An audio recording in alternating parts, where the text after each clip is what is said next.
All right, folks, this week we have as our guest, one of our favorite guests, the original bad boy of the internet. That's right, it's Mr. Jory Griffis. And Jory is joining us for another movie club. This week we're talking about The Vanishing, the 1988 version, not the American remake from a few years later, From Beyond and Altered States. As always, patreon.com/late night is where you can go to support the show, get video versions of all the episodes. Oh my gosh, episodes. Sign up at any tier for that. Any tier gets you ad-free versions, and $5 a month or more will get you a mini-sode every week. Look, my boss didn't want me to give you this deal, but hey, that guy can go fuck himself. Enjoy the show.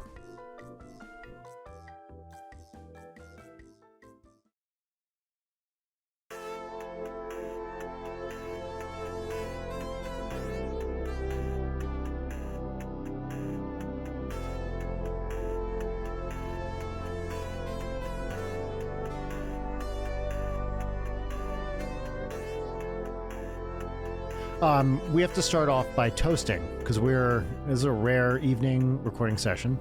An actual latent night. That's true. A latent fright. So, well, perhaps. And we have all poured a beverage of choice. I think Siskel and Ebert would be pretty afraid of these movies. They give it 2 thumbs up. Yeah, okay. They're lying on their back. Right. I'm enjoying a bullet. Thanks, Layton. Cheers, you sons of bitches. Wait. Cheers. Tink. I'm enjoying a bullet bourbon. Layton, what are you drinking? I'm drinking a peach iced tea Snapple with vodka in it. What's the name of that drink? Let's come up with a name. You're having a mango. Show us the drink, Jory. There it is. Thank you. Yep. My recurring bit that I've been doing with Rachel is I'm the world's closest close-up magician, and then I just get in her face with like a bunch of cards. That's a good bit. It. Yeah. Yeah, I'm sure she does. Well, what woman wouldn't love that? Let's name your drink. You said it's a peach Snapple iced tea. It's peach iced tea Snapple with vodka in it. What's the name of that drink? I always like to name them after celebrities. Is that a Rhea Perlman? No, it's because we're recording the show right now. Yeah. Peach vodka. Peach vodka. Great. That's perfect. I'll take perfect. That. Yeah. Don't humor me. No, it's great. It's great. Well, this is an exciting day because we love doing these episodes. Yeah. We have our favorite person / guest on, Mr. Jory Griffis, and this is Late Night with Brian Wack. My name is Brian Wack. Shut up. This is Late Night with Brian Wack.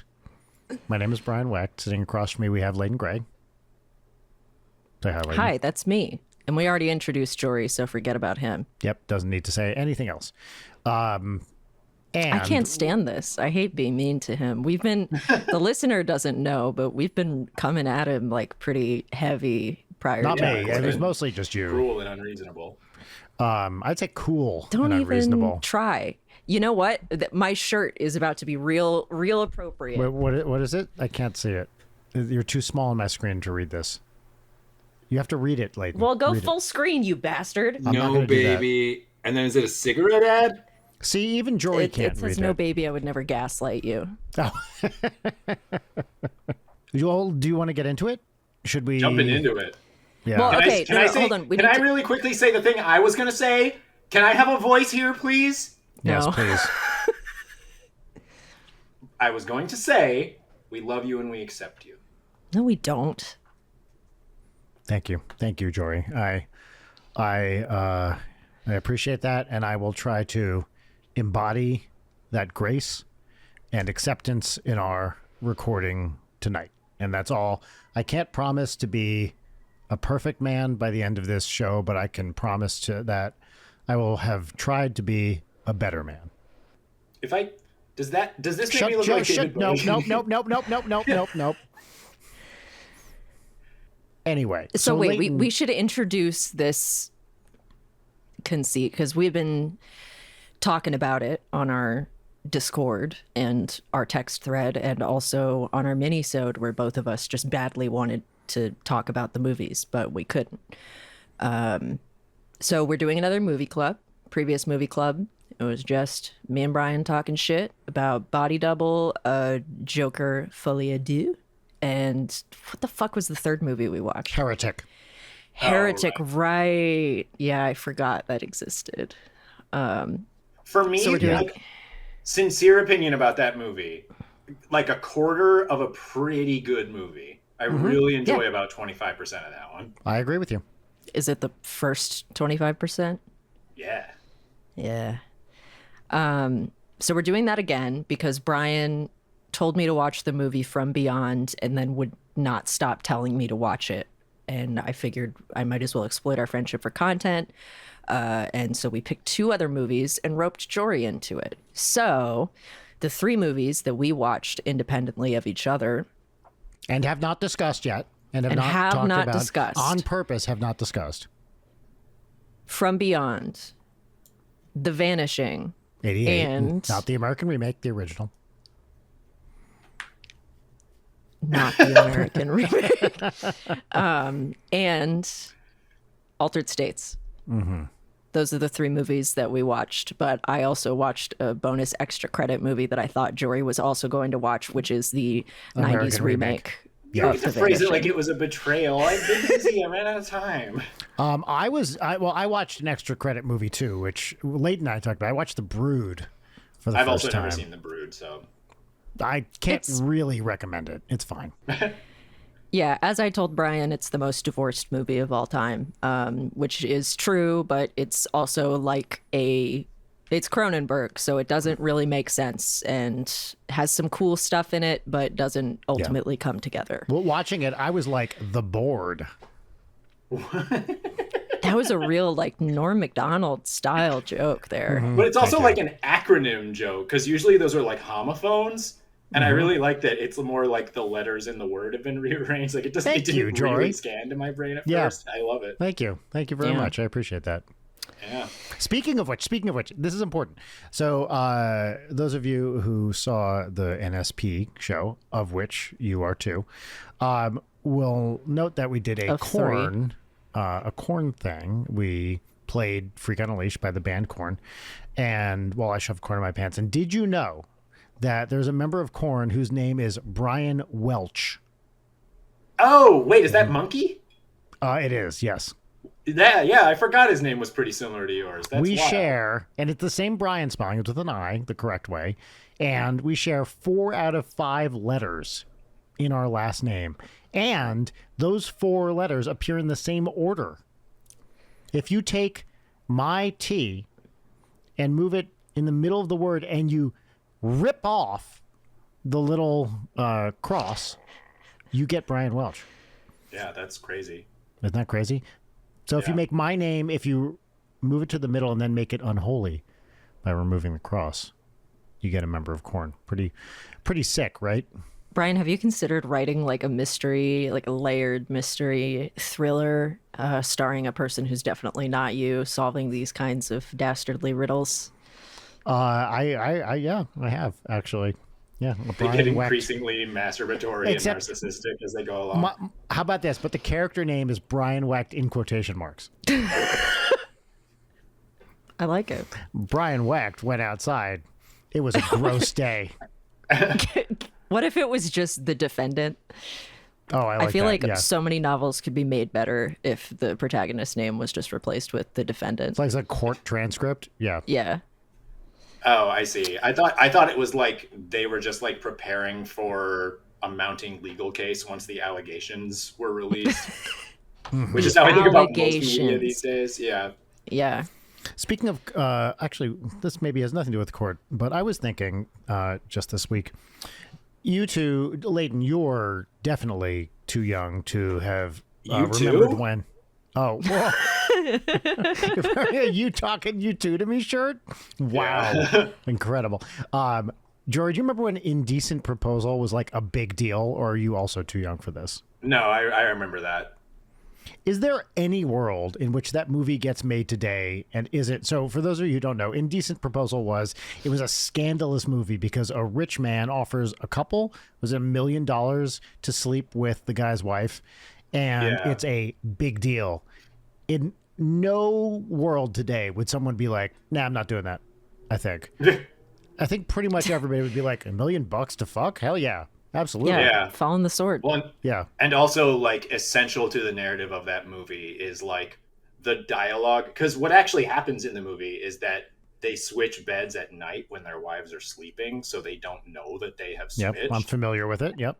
And the dialogue around the movie in the 90s was like, basically it was like Christian, where it was like, well, that besmirches the name of the Lord. It's not about the autonomy of these two human beings who are fucking men that they don't know. No. It's just not proper. Wait, and who was it? It was Demi Moore, right? Robert Redford, I believe, right? Oh yeah, Redford is in there. That one rang a bell. Demi Moore didn't at all. So I thought it was Demi Moore. I saw this movie at some point, and I've never seen it. All I know is the indecent proposal is, I want to, I'm going to pay you $1 million and I get to sleep with her. So it feels very dated. Almost more than any premise of a movie I can think of, especially the three we watched today, which seem very of the moment. Yes. So my thinking in terms of how to talk about these movies is that one of these is the odd man out tonally, visually. And the other quality-wise, the other two are profoundly similar in content, style, and tone. It to a level that I did not do on purpose when I suggested my contribution to that diet. And also the Brood is super duper relevant because I think the other two movies feel so Cronenberg-y for richer or for poorer. Yeah, and I rewatched Reanimator this morning just to confirm that From Beyond is the same movie, but I'll reserve judgment. But it's the same movie. So, listen, I'm not saying this came about totally organically. I'm kind of a wise guy. I'm going to punch up my notes with a joke here and there. I went on a couple Rodney Dangerfield-esque joke tirades in the course of writing these notes. But there's notes? Notes? I didn't write notes. In my notes is just the sentence. No, please. There's the sentence, boy, Stuart Gordon doesn't like women very much, does he? Yeah, you think? Wait, is most evident in his classic Honey, I Shrunk the Kids. You wanted to do something, though, Leighton. Did Stuart Gordon direct Honey, I Shrunk the Kids? He wrote it. He didn't direct it because he didn't want to have to deal with Disney corpos. The original draft was Honey, I Reanimated the Kids. Leighton, you had a thing you wanted to do. Okay.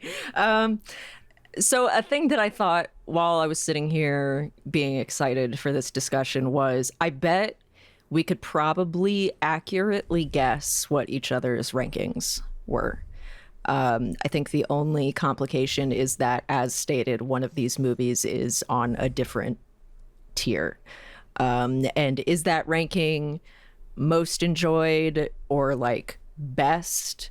I don't actually know, but I figured would probably have a pretty good handle on that. Yeah, I feel like in terms of what does best even mean? Actually, here it means something pretty clear, but in general, I feel like, similarly conflicted about that. I think if we just said rank these movies top to bottom, I feel like the three of us would probably have the same rankings. I think. You know what? I agree, and I think it's a matter of degree. Yes. And my only guess was actually that it would be that the 2 and the 3 would be swapped. Yes, Jory. I think they're going to be swapped for us. Yeah.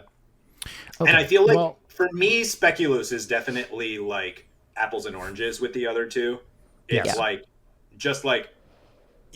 always on that about where it's like, oh, because I used to think I loved like bad movies, and it's like, no, if I love it because it's bad, then it's not bad, it's good. That's right. And that's kind of how I felt about the bottom two. So yeah. Well, should we just get the elephant in the room out of the way? The Vanishing is the best one by a fucking mile here. It's so good. It just works across the board. It is a real movie, and it's everything about it is great, and I loved it, and I'd never seen it before. Didn't know the twist at the end. Spoilers for all of these movies. Hold on. Yes. I'm sorry that I'm interrupting you. This is really important, everyone. Yeah, that's right. Get out now if you haven't seen The Vanishing, and I'm not kidding. You all know that I am someone who normally scoffs at the idea of spoilers, but if you have not seen it and you don't know what it's about, I'm telling you, this is one that you need to not be spoiled on, and you need to go watch right now, and you have no excuses because it's free on YouTube. Go now. What I will say about The Vanishing is it is not like, it's like some movies, when you know there's a twist, it ruins the twist, right? This is not one of those movies. There's a central mystery. It's true. What happens to this person that is solved by the end of the movie, and knowing that you figure that out doesn't really affect your enjoyment of the movie. So Not it doesn't at all. I was utterly spoiled on it. Like, I knew what was going to happen, and it's still such a fascinating text in spite of that. Because was it because of Paul and Russ talking about it? Yeah. I loved their episode on it. Mm-hmm. I wasn't going to correct her. Did I? Oh my God, I'm a piece of shit. I'm such an look, asshole. you are, but not for that reason. We'll get into it. Okay, so everybody agrees here. Yes, massive spoilers. Turn this podcast off now for other reasons, but also don't get spoiled on the movies. Yeah. The other two, it doesn't matter if they get spoiled. They're the same movie, and if you've seen Reanimator, you've also seen both of these movies. But you also might, if you're in any way squeamish about the idea of your pineal gland being bitten off, I don't recommend listening to the spoiler section. Yeah. Nice, Jory. Okay, wait, so Leighton, you want to venture, do you want to guess what my ranking, which of the other two I liked more, From Beyond or Altered States? It's Vanishing, From Beyond, long gap, Altered States. That's correct. Jory, other way around, but not as long a gap. I really did not like Altered States.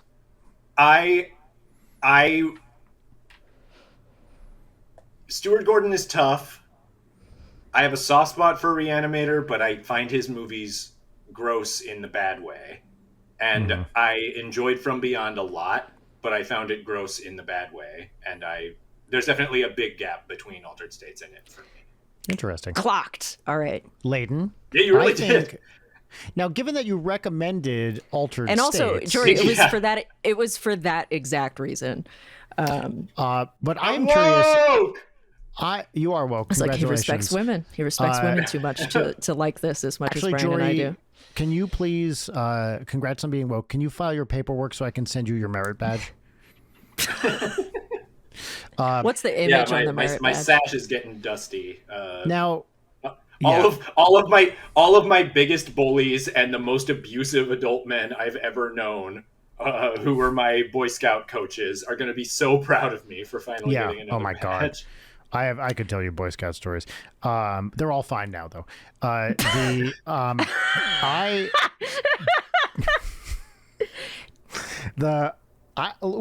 on, real quick, Jory. I didn't know that you were in the Boy Scouts, but that makes the most sense of anything you've ever said. Yeah, there you go. I was also in the Boy Scouts. Well, that doesn't make any sense. You were in it in terms of now you're not allowed anywhere near those gatherings for reasons that I'm actually under an NDA. I can't discuss why I'm not legally allowed to participate in or be near the Boy Scouts of America. I might add. I will also say this kind of fascinates me a little bit, not to pigeonhole you, Brian, but I don't think I've ever heard a Jewish American talk about their experiences. Be very careful right now, Jory. Be so careful. The sash is being held above a fire. You motherfuckers! I'm trying to have a serious conversation. No, please. But it's such a Christian indoctrination group that that's so interesting to think about not being Christian and being in the Boy Scouts. That had to be weird. Yeah. Well, okay. Two things is one. I remember I was raised Christian. So my father was Jewish. I didn't know that. My father's Jewish, my mother's not. So I was raised Christian. However, I definitely would consider, I am of Jewish heritage. The other thing is, yes, absolutely. That's 100% true. But I feel like in my particular neck of the woods, Pompton Lakes, New Jersey, there were two Boy Scout troops. And there was the one that did public service and had bake sales and helped out at the nursing homes. And then there was the one I joined, which I don't even know why. The evil Boy Scout? Essentially, all we did, where you played games, firecrackers and trash cans. These guys, and I'm not kidding, troop meetings, we did two things. One was learn how to tie knots. No joke. We did learn how to tie knots. And the other two was take turns locking kids in the closet for 2 hours and then forcing them to listen to everybody else having a great time while they begged to get out. Now, you might ask, were certain people placed in the closet more often than others? To which I would say that did appear to be my personal experience, that I often was promoted to closet duty while the other boys did whatever. That's horrific. I left this troop pretty quick. I mean, I spent a year there, and it was bad. And I actually, I can't believe I've never told this story before. We did like an overnight at some local, like it was like a cabin by a nearby lake or something, and one of the other kids brought cigarettes. I was probably 12 at this point, and I was so terrified of a cigarette being present that I walked out of the cabin in the middle of the night, found a nearby payphone, got my parents to come pick me up, and then that's beautiful. Everybody got in trouble for smoking. At the next meeting, there was a big discussion of who ratted them out. I was the only person that left early. And these idiots were like, well, Brian wouldn't do it. He's too good a guy. Aww. Wow. And I was like, yeah, I didn't deal well with that kind of situation. I'm sure closet duty was extra brutal that day anyway. Yeah, well, that day and the next few weeks. Wait, okay, real quick. I don't know how we've never talked about this before, because it is a core memory of begging my parents to be like, Dad, people are smoking. You have to come get me. And he's like, yeah, okay. All of this explains so much about you. That's really fucked up, because if they were learning how to tie knots and were any good at it, they wouldn't have needed the closet. Yeah. Also, by the way, the irony here is this was probably happening while From Beyond was in theaters. Oh, fuck. Given the time frame here. Yeah. So wait, hold on. Hold on. The second thing is that's basically the plot. I was born in 75. I was 11. This is like exactly the right age. Okay. Yeah. Yeah, I always forget you're a little older than I think you are, because you're so unbelievably handsome. And anyway, kind of lost the plot on that one. The other thing I was going to say is that's basically the plot of There Will Come Soft Rains by Ray Bradbury, or he has multiple stories titled that have to do with rains. The one about the little girl getting locked in the closet while the rain happens, that's the one I'm talking about. And if I said the one that's about like post all humans dying, house operating by itself, or the one where they're like walking through Venus trying to find rain, I do not know which one is which. Cool. So I really fucked this one up. But what I was going to say is, with you, Leighton, I'm really unsure which one you like more, Altered States or From Beyond. But if I had to guess, I would think you put Altered States above From Beyond. But I'm not. Keeping in mind, she was high as hell when she watched From Beyond. Well, also because she recommended Altered States. I think if I went in blind, I would say From Beyond, then Altered States. But given that you recommended Altered States, I'm playing a little 12-dimensional chess here, and I think that maybe I should flip those two. So my gut tells me I'm trying to have it both ways, by the way. From Beyond, then Altered States, but I think I need to overthink that given information that I've become aware of in the last 5 minutes. Altered States, then From Beyond. No, trust your gut, Brian. Oh, really? From Beyond was up there first? It was. I love Altered States. This didn't change. Just From Beyond is better and tighter. Well, yeah, like where she tastes his dick juice. Well, I wasn't going to bring it up. My favorite scene in the movie. There are so many favorite scenes. Anyway, I thought we should start with The Vanishing, which is kind of a different movie. And I also want to talk about the remake of The Vanishing, because I think it's an important compare and contrast. But anyway, The Vanishing. The Vanishing. Number one thing. Dutch is such a stupid looking language that when you're told this amazing horror movie you're about to see is playing and it says The Vanishing, and then Spoorloos comes on the screen. You're like, look, it's too many O's. I also like cookie almost everything about this movie is so prestige, and the music is just a little corny, and that title design where the infinity symbol of the two O's glows searing white as it fades in is so corny. It's so completely out of step with everything else about the film. Really interesting. I think, I don't know about you guys, the synth completely totally works for me, and I was surprised to see people ragging on it because it feels very Wendy Carlos, The Shining. Yes, I agree. I thought the score was great. There were I do definitely think a it few works for me things. too. There were a few things where there was some guitar stuff where I was like a little bit. I was about to say that exact same thing. Yeah. Well, there were also moments where there was what sounds a little like a chorus, and I think it was just a MIDI vocal sample chorus, and it just like distracted me a little bit because it's so 80s, early 90s. But I loved it anyway. I think it does suit the movie really well. It's also what's so interesting about watching movies from this long ago is they're all implicit period pieces because of when they're made.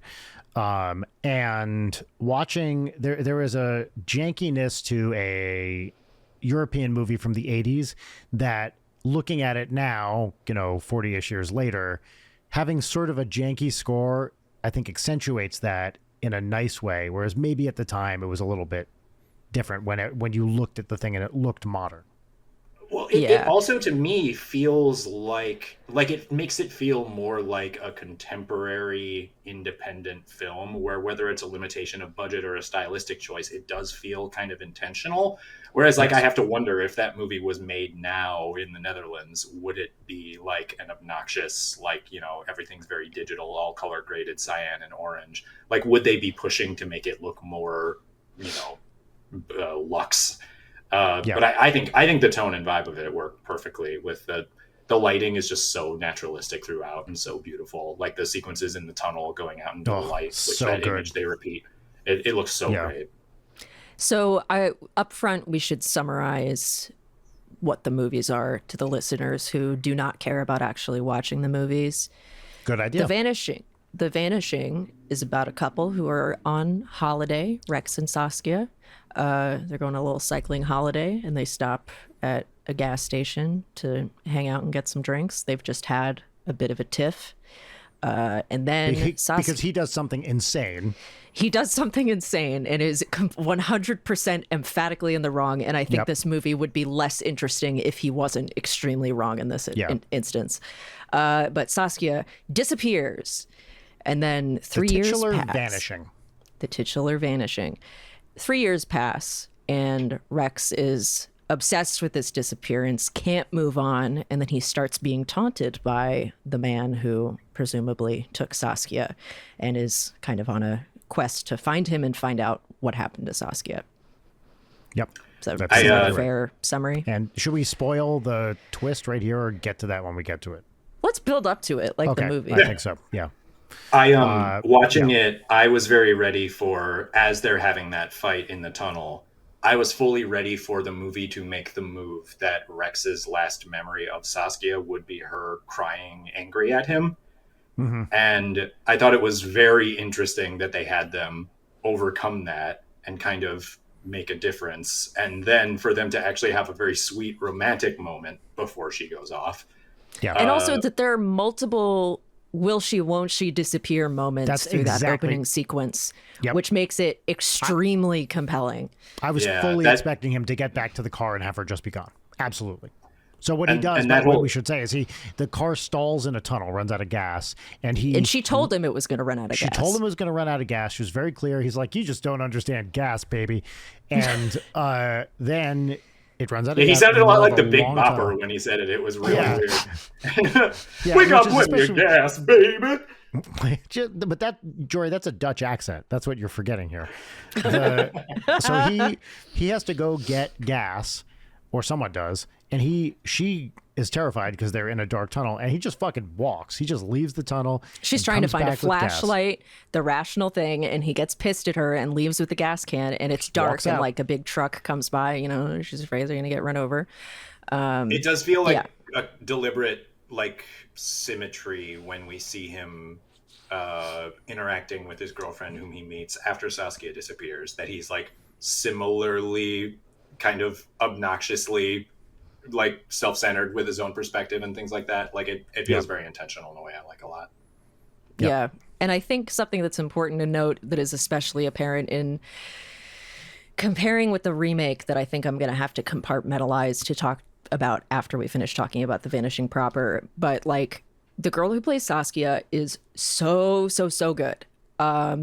And gives the character so much life. And this would be a worse movie if it was Sandra Bullock playing the Saskia character who gives absolutely fucking nothing. No, she Sorry, is, I already have to do it because that's what it is. She is an extremely just like real person. As you say, naturalistic. It is like she's just a human being, and she's not a perfect human being. She's not a Hollywood human being. She's just a person. And it's just great. Goofy and fun and silly. And, you know, it's impossible not to really, really like her in that first opening sequence, which I don't even know how long it takes from go to the Vanishing. Like 15 minutes about? Yeah, I was going to say 20 minutes, something like that, yeah. Which I think as a standalone is like an immaculate self-contained thing. And the other interesting thing about this movie is there's essentially only one mystery, which is where the fuck she go. And you meet the killer or the abductor, I guess. Raymond. Basically right away. Raymond, you see his personal life. We spend a lot of time with him. There are abrupt time jumps, like jump cuts to various, things that are happening, which work fantastically well throughout. Not a one is ill done. And you just hang out with this guy with his wife and kids, and he's a nice dad that makes his family scream like any father does. he's I know. I think that moment was so delightful because he does feel like such a good father in that moment, encouraging them to scream. Like it feels like such a smart solve to her being upset. Like, oh, spiders, they're such delightful and useful creatures. What a lovely scream. It feels like he's being very supportive. But also that he's a fucking creep, because you're like, is he getting off on this? Right? While these women are screaming around him. It's, Yeah, and I think that, again, going back to the intentionality of Rex being a fucking idiot, that Raymond in his surface family life, even when he's talking to Rex, is like a considerably more pleasant person than Rex is. This movie is the story of the nicest man in the world who meets a complete basket case, and you're just not, you're always on his side. Like you want to be on his side. Yeah, that's right. It's a rational, calm, educated man talking to an out of control maniac. And you're morally, whose side you're on. Yeah, like Raymond rules. I love this guy. Yep. He's, he's got his little quirks, but was he wrong? Leaves the question open. And speaking of the score, I was truly delighted by the reality show bumbling music when he was doing his failed murder attempts. It was so funny having the comical comedy of errors track. I love Yes, murder comedy of errors is a lot of his, because we as the viewer end up seeing him preparing, he chloroforms himself with a timer to see how long he'd be knocked out by it. He times his heart rate when he's asking strange women, oh, will you point me to the post office or whatever. We see him figuring out that he should put his arm in a sling because his daughters give him a scrapbook of his childhood, and there's a picture of him when he broke his arm as a kid, which is important later, and he realizes that will help. Because people aren't buying it when an able-bodied man asks for help. Yeah. I'm just going to do it anyway because this pissed me off so bad. Do you want to guess what the American Vanishing starts with? Oh, wait. So in this one, in the real Vanishing, they're driving from Netherlands to France. It just starts with Rex and Saskia. Okay. I'm gonna guess. Let's see. It's got to be something stupid.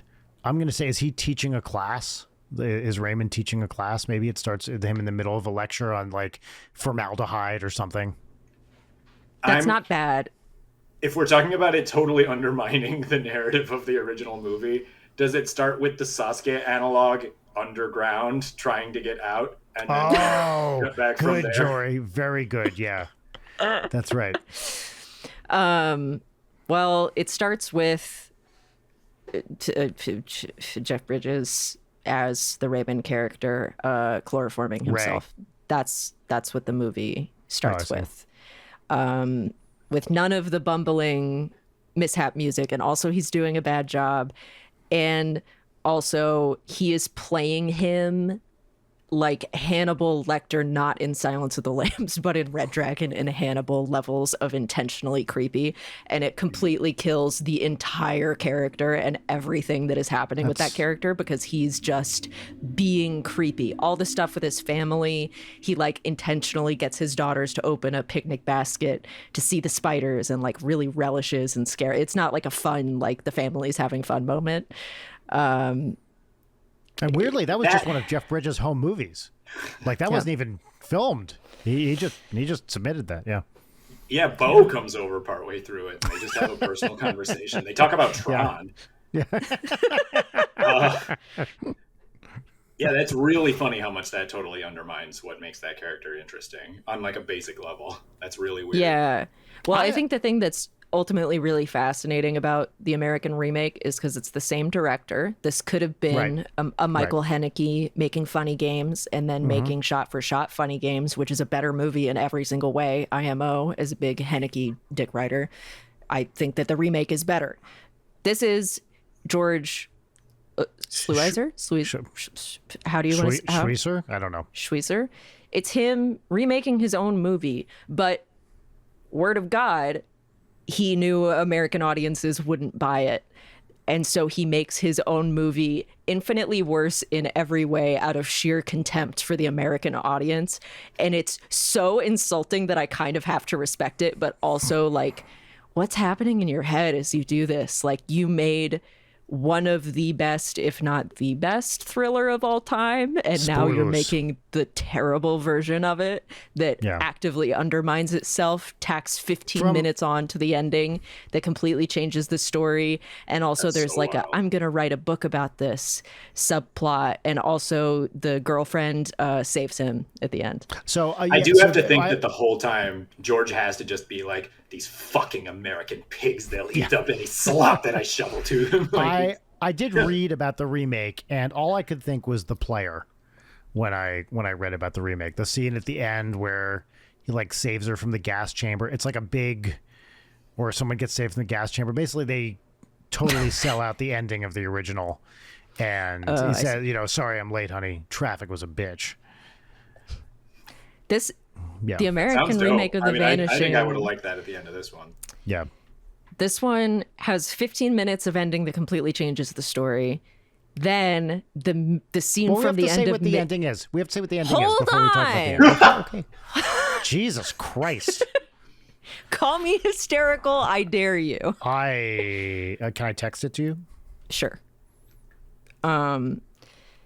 It tacks on 15 minutes of different ending, and then does the misery ending in the restaurant where they're talking about the book, and then it ends on a fucking joke.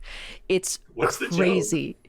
It's like, because of the drugged coffee, like the waiter comes past and it's like, oh, coffee's for the two of you, and they're like, we don't really drink coffee anymore. End of movie. Text from Brian, you're being hysterical. I disagree. You're both texting each other. I'm talking. A woman is talking on this show. Yeah, hello? PC police? I'd like to report an infraction. It got a monosyllabic, non-verbal response. Well, because the way that's set up, a thing. I thought that you were calling Brian, and you guys were about to have the most awful side conversation of all time. Can you believe what this bitch is throwing at me right now? Yeah, which in theory was. I don't have funnier. that bit in me, Brian. Yeah, I admire that you. Brian does. Yeah, of course I do. Okay, now you can spoil the ending if you want to. Okay, so the whole setup here is at some point, Rex is going around putting up posters. He's obsessed. What happened to Saskia? He has a new girlfriend who, for mysterious reasons, doesn't understand his obsession of his old girlfriend who's been gone for 3 years. It's worse in the American version. Oh, really? It's like, yeah. So this guy is like obsessed with it. He's going on TV. He's like, hey, if you're the person that did this, contact me. And it's seeming, I guess, in the interim, Raymond has been contacting him, but like not quite showing up. Eventually, Raymond arranges a meet or shows up wherever Rex is and says, and look, if you want to... It's truly at the halfway point of the movie. And it, to me, does feel like the biggest kind of twist shakeup of what you would expect a formulaic movie to do. It's 100%. really interesting. It is really interesting. The structure of this movie is like nothing I've ever seen. It's like you can never predict what's going to happen when, in part because of all the flashbacks and stuff. So anyway, Raymond says, okay, look, if you want to find out what happened to Saskia, come with me. Okay. They go for a little drive. It's rainy. At some point they pull over and Raymond makes an offer so good that no human being could refuse it, which is drink this coffee that has a sleeping pill in it, and then whatever happened to Saskia is going to happen to you. And in the interim, he also says, he gives this whole story about how he realized he was a sociopath and he realized he wanted to see if he could do the worst thing imaginable. Quote, something worse than death. So Rex... for me, dying is not the worst thing. Yes, for me, dying is not the worst thing. Right. Which I think the implication there, right, is that he's saying what he did to Rex was the worst thing, not what he did to Saskia. That was the vibe that I got from that. That's interesting. Really? I didn't pick up on that. I just thought he did some really horrible shit, something that to him is worse than death. So it doesn't read that way to me in the original, and especially not in the American version. But rest assured, the Rex character still throws out the "you didn't rape her." Yeah. Yeah, cool. But anyway, so drunk off his ass, barely able to get that line out. Basically, he says to Rex, I'm going to do, if you drink this and fall asleep, I'm going to do to you what I did to her, and then you'll know. And it's the only way you know. I can't tell you. It's the only way you know, otherwise I I walk and blah, blah, blah. And Rex... I'm banking on your curiosity. Yeah. And Rex thinks about it for a minute, by which I mean he gets out and acts like a maniac and eventually... runs in circles. Runs in circles around a tree in the rain. And eventually comes back, slugs the coffee, and then wakes up buried alive. He has been buried alive in a coffin under the ground in the dirt of Raymond's vacation cottage home. House, along which with we've seen him at doing his preparations. Yes, many times. All movie, and he's only in there with a lighter. Yeah, and he's screaming. He makes his wife and daughters scream so that he can test how far away and how echoey the sound might be, whether or not anyone could hear them. Yeah. Also, I'm pretty sure it's the lighter that Saskia gives him at the beginning of the movie to light her cigarettes. Yeah. And so also anyway, essential to the imagery and story of the movie is that in the opening scene, as they're trapped in the tunnel, before they're trapped in the tunnel, I guess, Saskia says that she has a recurring dream in which she is in an egg floating through space.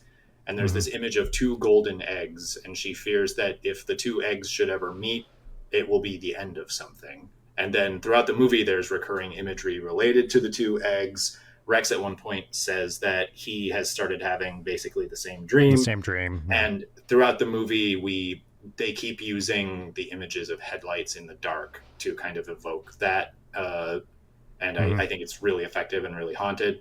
And so we kind of like sort of see Rex not necessarily dying 1-to-1 in that moment, but he's kind of thinking about the golden eggs as he goes, looking at the light from his lighter in his face. It's really effective and really... And then the last image is them in 2 ovals in a newspaper, 2 golden ovals. And they do this like beautiful hand-painted mat with like a bunch of gate weave as the 2 ovals are like twitching as it fades to the credits. It's beautiful.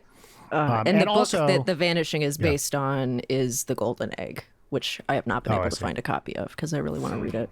Is it in Dutch or? I think I guess, yeah, it was translated, and then I think I haven't tried too hard because once I find out there's not an ebook of something, I'm like, oh, that's extra steps. So the thing that happens to Rex is he gets buried alive, and that is what happened to Saskia as well. And okay, also, so foreshadowing is that because when Raymond and Rex are driving, they get pulled over by a cop who's like, your taillights are out, and he gets on Raymond for not wearing a seatbelt, and he's like, oh, I have a doctor's note, I'm claustrophobic, which is like very See, good I foreshadowing. didn't remember that until you said it right now, because I didn't know the For me, dying is not the worst thing, Right. and then that happens like right after. That's great. Which, as a severe claustrophobic person, I vibe with Buried it. Alive is pretty bad, yeah. So in the If American I ever got buried alive, remake, though, I would just think back on the training that I had in China For from the Master Pai Mei. yes, I was going to say that's right. Yes, Oh, fucking break my way. Oh, I've seen you do the thing, Joey, where you just go against a wall and you go. yeah. It's called a 1-inch punch, Brian. So before I get into the other stuff about the American remake, we have kind of skipped over like one of the tensest parts of the movie, which is when we finally get the flashback to what happened to Saskia at the gas station, because we've seen Raymond training for this, and we know that Saskia disappeared in the interim when she went inside to buy a Coke and a beer. And I think maybe there's like a cascading series of like, this almost didn't happen and Raymond was not going to do it.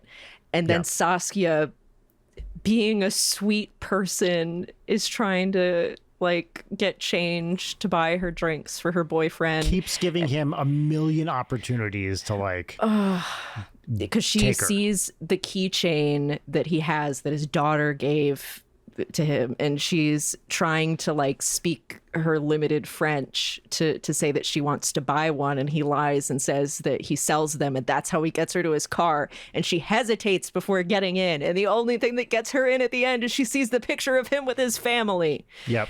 And all of his training, at least leading up to getting in the car, has essentially been for naught. None of it applies to this final thing. She basically walks right into it, and he has to kind of improvise. So this is after fucking it up with another woman because he sneezes into his chloroform Kleenex. It's like, and we see like 3 or 4 other women being so put off by him that they refuse immediately before that sequence too. Yes, that's right. It was really and also funny, clock what he's doing directly. Yeah. Having just finished the most recent season of The Rehearsal and then going straight into this was very, very funny. Because this guy is just in the sense of the rehearsal. It's the rehearsal. He's just rehearsing how can I abduct a woman, which I hear is season 3 of The Rehearsal. I mean, it's possible. It's possible. You never know. So this guy, basically he tries all these things, really plans it out, doesn't need any of it except the final like chloroformer and then all the stuff at the house too. But like the actual abduction she just walks right into it. It's bananas. Yeah. And it is so awful to watch because the only reason she does is because she's such a sweet person. Like when she's brokenly trying to figure out the French and she's doing this thing like, oh fuck, Saskia. Yeah.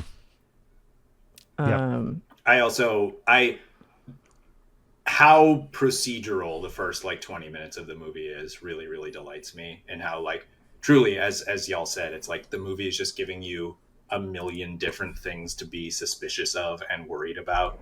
Where it's like, even if you're not spoiled about exactly what happens in the movie, you still probably know what the movie is about when you start watching it. And so like, there's so many like wonderful shots of like, like trucks going by slowly, just like lingering on them as they move, and like crowds of people being like lingered on very specifically. And I just love the shot of the kid finding the beer. There's the crushed Coke that she was carrying, but kid comes and grabs the beer. So Rex never sees that it was the beer and the Coke he was looking for, and he just like obnoxiously kicks the Coke can out of the way, like not connecting that it. I mean, don't get me wrong; those wouldn't have been useful clues for him finding her or anything like that. But still, it's just but it's when like this was maybe my 4th rewatch of The Vanishing, and like that the image of the beer and the Coke crushed is like one of the most haunting images for me from it. Yeah. And then when you see it happen, it's just like, oh shit, there it is. That's happened. Yeah. And I think there's so much gravity to the ultimate answer, because it's not direct torture. It's not like it's gory, because when he says like there are worse things than dying, it's like, oh, well, she must have been tortured. And it's like, well, yeah, but in this specific horrible way of dying alone and suffocating. And the fact that, like, horrible for Saskia, but with Rex not only experiencing himself, but coming to terms with that's what happened to Saskia 3 years ago. This is the thing that he's been obsessed with. That you now have to live the remainder of your life with this answer, which is not going to be very long. It's terrifying. It's so depressing. It's like the most depressing ending. Well, yes. I think that it does, just like the movie, I think IMO does a very good job of just like being about love and relationships more broadly. Like, I think that the movie just like really does make me think about, like, it's not a coming of age story, obviously, but like it just makes you think so much about past relationships and what a painful process love and letting go are. And like Lineker, his girlfriend, 3 years after Saskia went missing, like, I think that her position is just so understandable and so relatable through like both a literal lens and a metaphorical one. Like when she's dealing with the fact that he can't let this woman go. And she knows that if he even tries to explicitly frame it as, if Saskia was here right now, I would leave with you. But I wish I was there at that gas station 3 years ago. Just like her knowing that this relationship won't possibly work because she's not going to be able to get out of the shadow of the memory of this person, I think is like so effective and so sad and so miserable. It's great. Yeah. And her like moving out resentfully and slowly, but with like a certain level of acceptance. Like I really love her as a character in the original. It's also so European. Just this like... Everything about this movie feels quintessentially European, from the, not just the setting, obviously, but especially her, Lineker's, like, resigned, like, well, this is just what I got to do. And she's not, like, super kind of freaked out about it. She's just like, well, moving on to the next. It feels very, I guess she's Dutch, but it feels just very, Northern European to me. Some relationships and c'est la vie, moving on to the next. And it's like you can feel that this has been a long time coming, that like clearly she's been on this level for a long time. And this is just kind of like the last fucking, not even the last straw, because that implies some anger with it. It just feels like she's got a much better handle on the situation than Rex does. And is fundamentally, it seems, a very different kind of person than Saskia was. Oh, she's much more... Dour is the wrong word, but she's more grave than Saskia, right? For sure. No pun intended. She also seems like the kind of conditions of the relationship. She kind of feels like there were shots where it felt intentional that she has the capacity for fun and liveliness in her, but the terms that Rex has set has just made that impossible, which I really enjoyed a lot. Yeah, because she's not Saskia, and she's never going to be, and he is never going to get over it. And I think the two golden eggs, if you will, of each man being obsessed with this thing in different ways, and how like the thing that they're obsessed with is kind of ultimately dehumanizing to the subject in various degrees. Like Rex truly loved Saskia, but at a certain point when it's 3 years on and she's disappeared, and also apparently you were kind of a shitter to her, like it's less about her as a person and more as her as an object. Whereas we see from the beginning that for Raymond, she was only ever an object. Like she literally did not factor into the equation at all. She could have been any woman. For him, probably. I mean, if he is a true sociopath, all people are objects, right? He's just living his life and his family too. Yeah. Because I mean, I love his justification of like him telling this. I love the whole monologue from him deciding that he can just jump off the balcony as a kid, and then that turning into like, you just imagine that you're doing it and you take another step and another step and then you're doing it. And that he saved a little girl from drowning, and his daughter looked at him like he was a hero. And he was like, well, does that really matter if I don't also have the capacity for like the worst evil possible? So he does the thing. This is how I write music. I just wrote something really good. What's the worst thing I could do right now? I really love the moment after he saved the girl, when the girl is not appreciative at all. No, and she is doesn't just, give like, two fucks about it. My doll. Well, my doll. she's upset about her doll, and there's that like very pregnant moment with like a super long lens looking down at the girl where she just says the man is letting her drown, which I think is like, I think that's such a great moment for the tone of the movie. I really love it. Yeah, especially like little girl as Rex being overly focused on the drowning doll, i.e. Saskia. Yeah. Not exactly the same, but it's similar. The Vanishing is like in my top 5 of all time, so I'm really happy that we watched it and talked about it. I don't really have much else to say that's about the movie proper, just because I think it's fantastic. Like, it's unimpeachably good to me. We are an hour in and should move on to the other films, but yes, Oh, I loved it. Yeah, we got to move on to the other version of The Vanishing, which only Leighton watched. Yeah. Okay, so remember the scene in the original Vanishing where Rex what is he doing? He's like deleting what's her name? I was about to call her Lyrica, like the allergy medication. Lenica. I forget if he's like deleting her from his address book on his computer or something. Yes. I forget the exact context. It's a good computer. But then it's good 80s it computer. goes away, and then the screen just says Saskia, Saskia, Saskia over and over again, and I love that so much. I love that the sequence was all practical, that they just wrote a program that did that and then shot that with a camera. It's so fucking wild. And how would you describe his emotional experience as that's happening? Like, what is Rex? What's his face doing? What is it? You know, what is the mood here? Right? Fucking exactly. So I have to backtrack a little bit because in the American version, begins, we meet Raymond first before we do anything. We see him chloroforming. We see him doing his little, like, you know, rehearsal with the car. We see him with his family, and then we go to Kiefer Sutherland and Sandra Bullock, 2 actors who do basically nothing for me except for Kiefer sometimes when he's in Twin Peaks Fire Walk with Me. I know, Fire Walk with Me is the only thing that makes him stand out for me. It's so frustrating. It's like, this is the most wooden man playing a role that needs to be obsessive and fucked up, and he's just nothing. The only time he shows emotion, it's like anger. Jesus Christ, Jory, what's happening over there? Altered states? I'm trying to altered states. You're on altered states. We've got a representation of the 3 different general cinematic vibes of the movies. Brian's The Vanishing because he looks European. Wait, hold on. What happened to him? I know. Wow. Anyway, so then we meet them. They have 0 chemistry.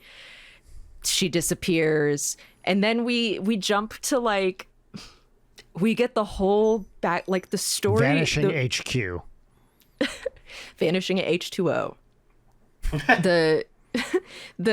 He goes to a diner because he's distraught, and these 2, like, waitresses are like talking about him being cute, and then one of them starts chatting him up, and that's the new girlfriend. And they start dating. It shows them moving in together. Who's the actor? I don't actually know. Just know Sandra Bullock. But so yeah, it shows them moving in together. Like, this shit is so belabored. Like, again, contempt for American audiences. Why would we be invested in this relationship if we don't see the like the inception of the relationship and then the deterioration? But he tells her that that's so elegant in the original that you just meet her and you just see the end. The dynamic. Yeah. That's all you need. Anyway, they move in together. They're being silly. They're having fun. They're falling in love. And then he is a writer. Because, of course, he's a fucking writer. And he gets called in by a publishing house that's like, yeah, your novel proposal was good, but what we really want is for you to write a book about your experience with your girlfriend who went missing. And he's like, okay, fine. And then takes it, but then lies and tells the new girlfriend that he's writing his novel, and he loves anagrams. This is established up top. Who doesn't?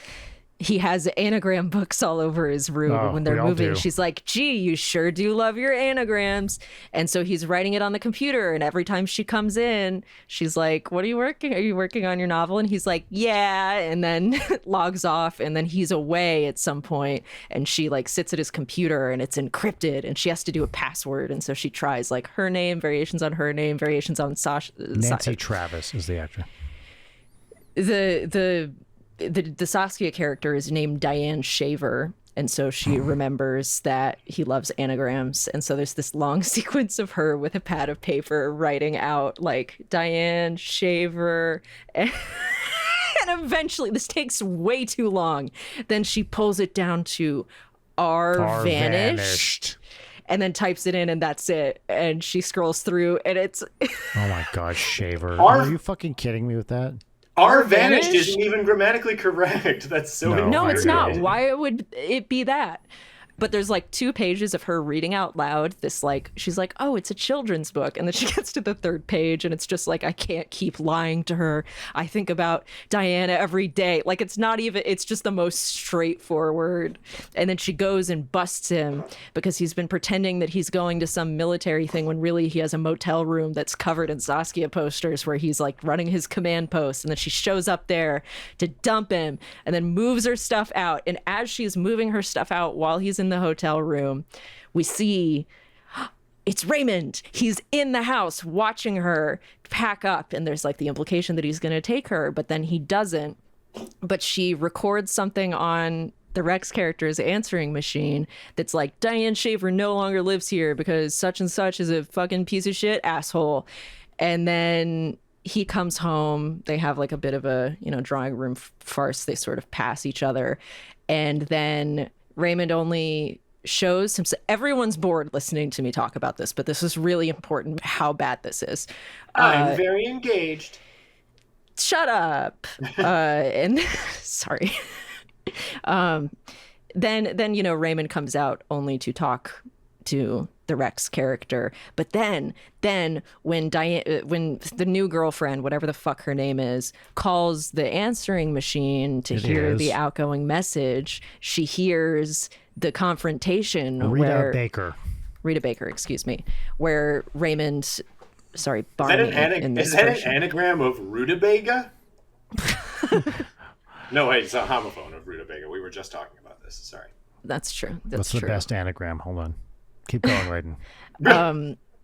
And so Barney's like, it's me. I'm Barney. I'm the man you're looking for. And she hears it on the outgoing message when she calls. And she's like, oh no, he showed up to get him. Now I have to find him. And so as Kiefer Sutherland and Jeff Bridges are just going on their little philosophical, way too spelled out, worse version in every way thing, the new girlfriend stalks Barney and like finds out where he lives by going to the DMV and saying that her car got stolen because like the crazy neighbor saw the license plate when he was fighting with Barney. Like, it's a whole thing. Then she picks up Barney's daughter, and the daughter is like sneaking out to meet a boyfriend, and so she's like, well, don't tell my dad, because she thinks that the new girlfriend is actually her dad's mistress.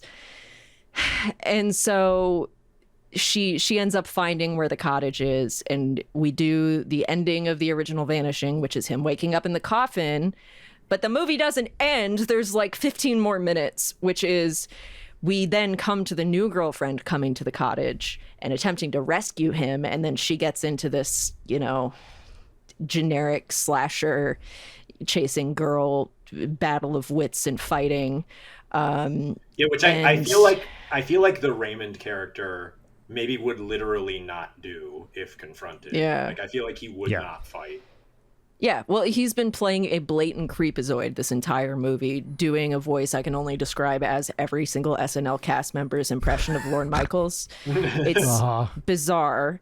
And I kind of forget what happened because it was so boring. But anyway, she does a classic thing where like she almost kills him, and then he comes back right as she's getting the coffin open and like, oh no, he's dead. And then he comes back at her, and then he gets killed for real by Kiefer Sutherland, and then they embrace, and then it's cut to misery ending on a joke. It's bananas. That is bananas. It's crazy. I feel, I'm sorry I spent so long talking about it, but like the top Letterboxd review talks about how in the flashback where Raymond is telling the story about how he jumped off a balcony and broke his bones, and that was the first time he did the thing. In the European version, he falls onto concrete. In the American version, he falls onto grass and is fine. And that is like the ultimate description of how this movie is. Actually, in the original, he says he lost 2 fingers. Do we see him without fingers? No, we don't. Okay, that's what I thought. That confused me. Is it not true? Like, that's kind of my takeaway, was like... He said he broke his arm and lost lying. 2 fingers, I think. That's what I remember. I didn't write it down. Yeah, that also struck me as odd on this go. But I think, you know, as the ending is obviously egregious, but I think alone the Saskia thing is, you've put this scene unnecessarily in the remake because it's kind of similar, but everything about it is fundamentally worse in a different way and also has completely different emotional context. Because I think it's actually like a really great visual representation of his obsession that easily could have, even if they had kept the exact same thing of him looking in his digitized address book and it all becoming Saskia, that I think in the American version could have been him being like horrified by it. But instead it's just like this completely different thing. And it's such a tired beat, even at the time, too, of like, I'm going to figure out the password. And then, you know, it's just doing all work and no play makes Jack a dull boy shit. I wanted to point out one thing I forgot about the original Vanishing. When he's trying to get women to attach his trailer to his car, at one point he starts talking in English and says, I must hitch it. But it sounds like he's saying, I must eat shit, because he's saying, I must eat shit.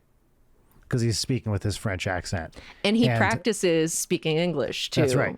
I must eat shit. When it got to that... shit. I must eat shit. I must eat shit. When it got to this part... The thing that reminded me is, because what did you just text us, Jory? Oh. I texted you the words eat shit, which I frequently This was like do. 10 minutes ago. Yeah, that's true. When it got to the part where he was practicing his English and there weren't any subtitles, I started slapping the side of my monitor like, come on! I paid good money for these! Real quick, if we're going to move on to one of the other 2 movies, can I read for you the Rodney Dangerfield-esque stretch that I did when I was watching The Vanishing?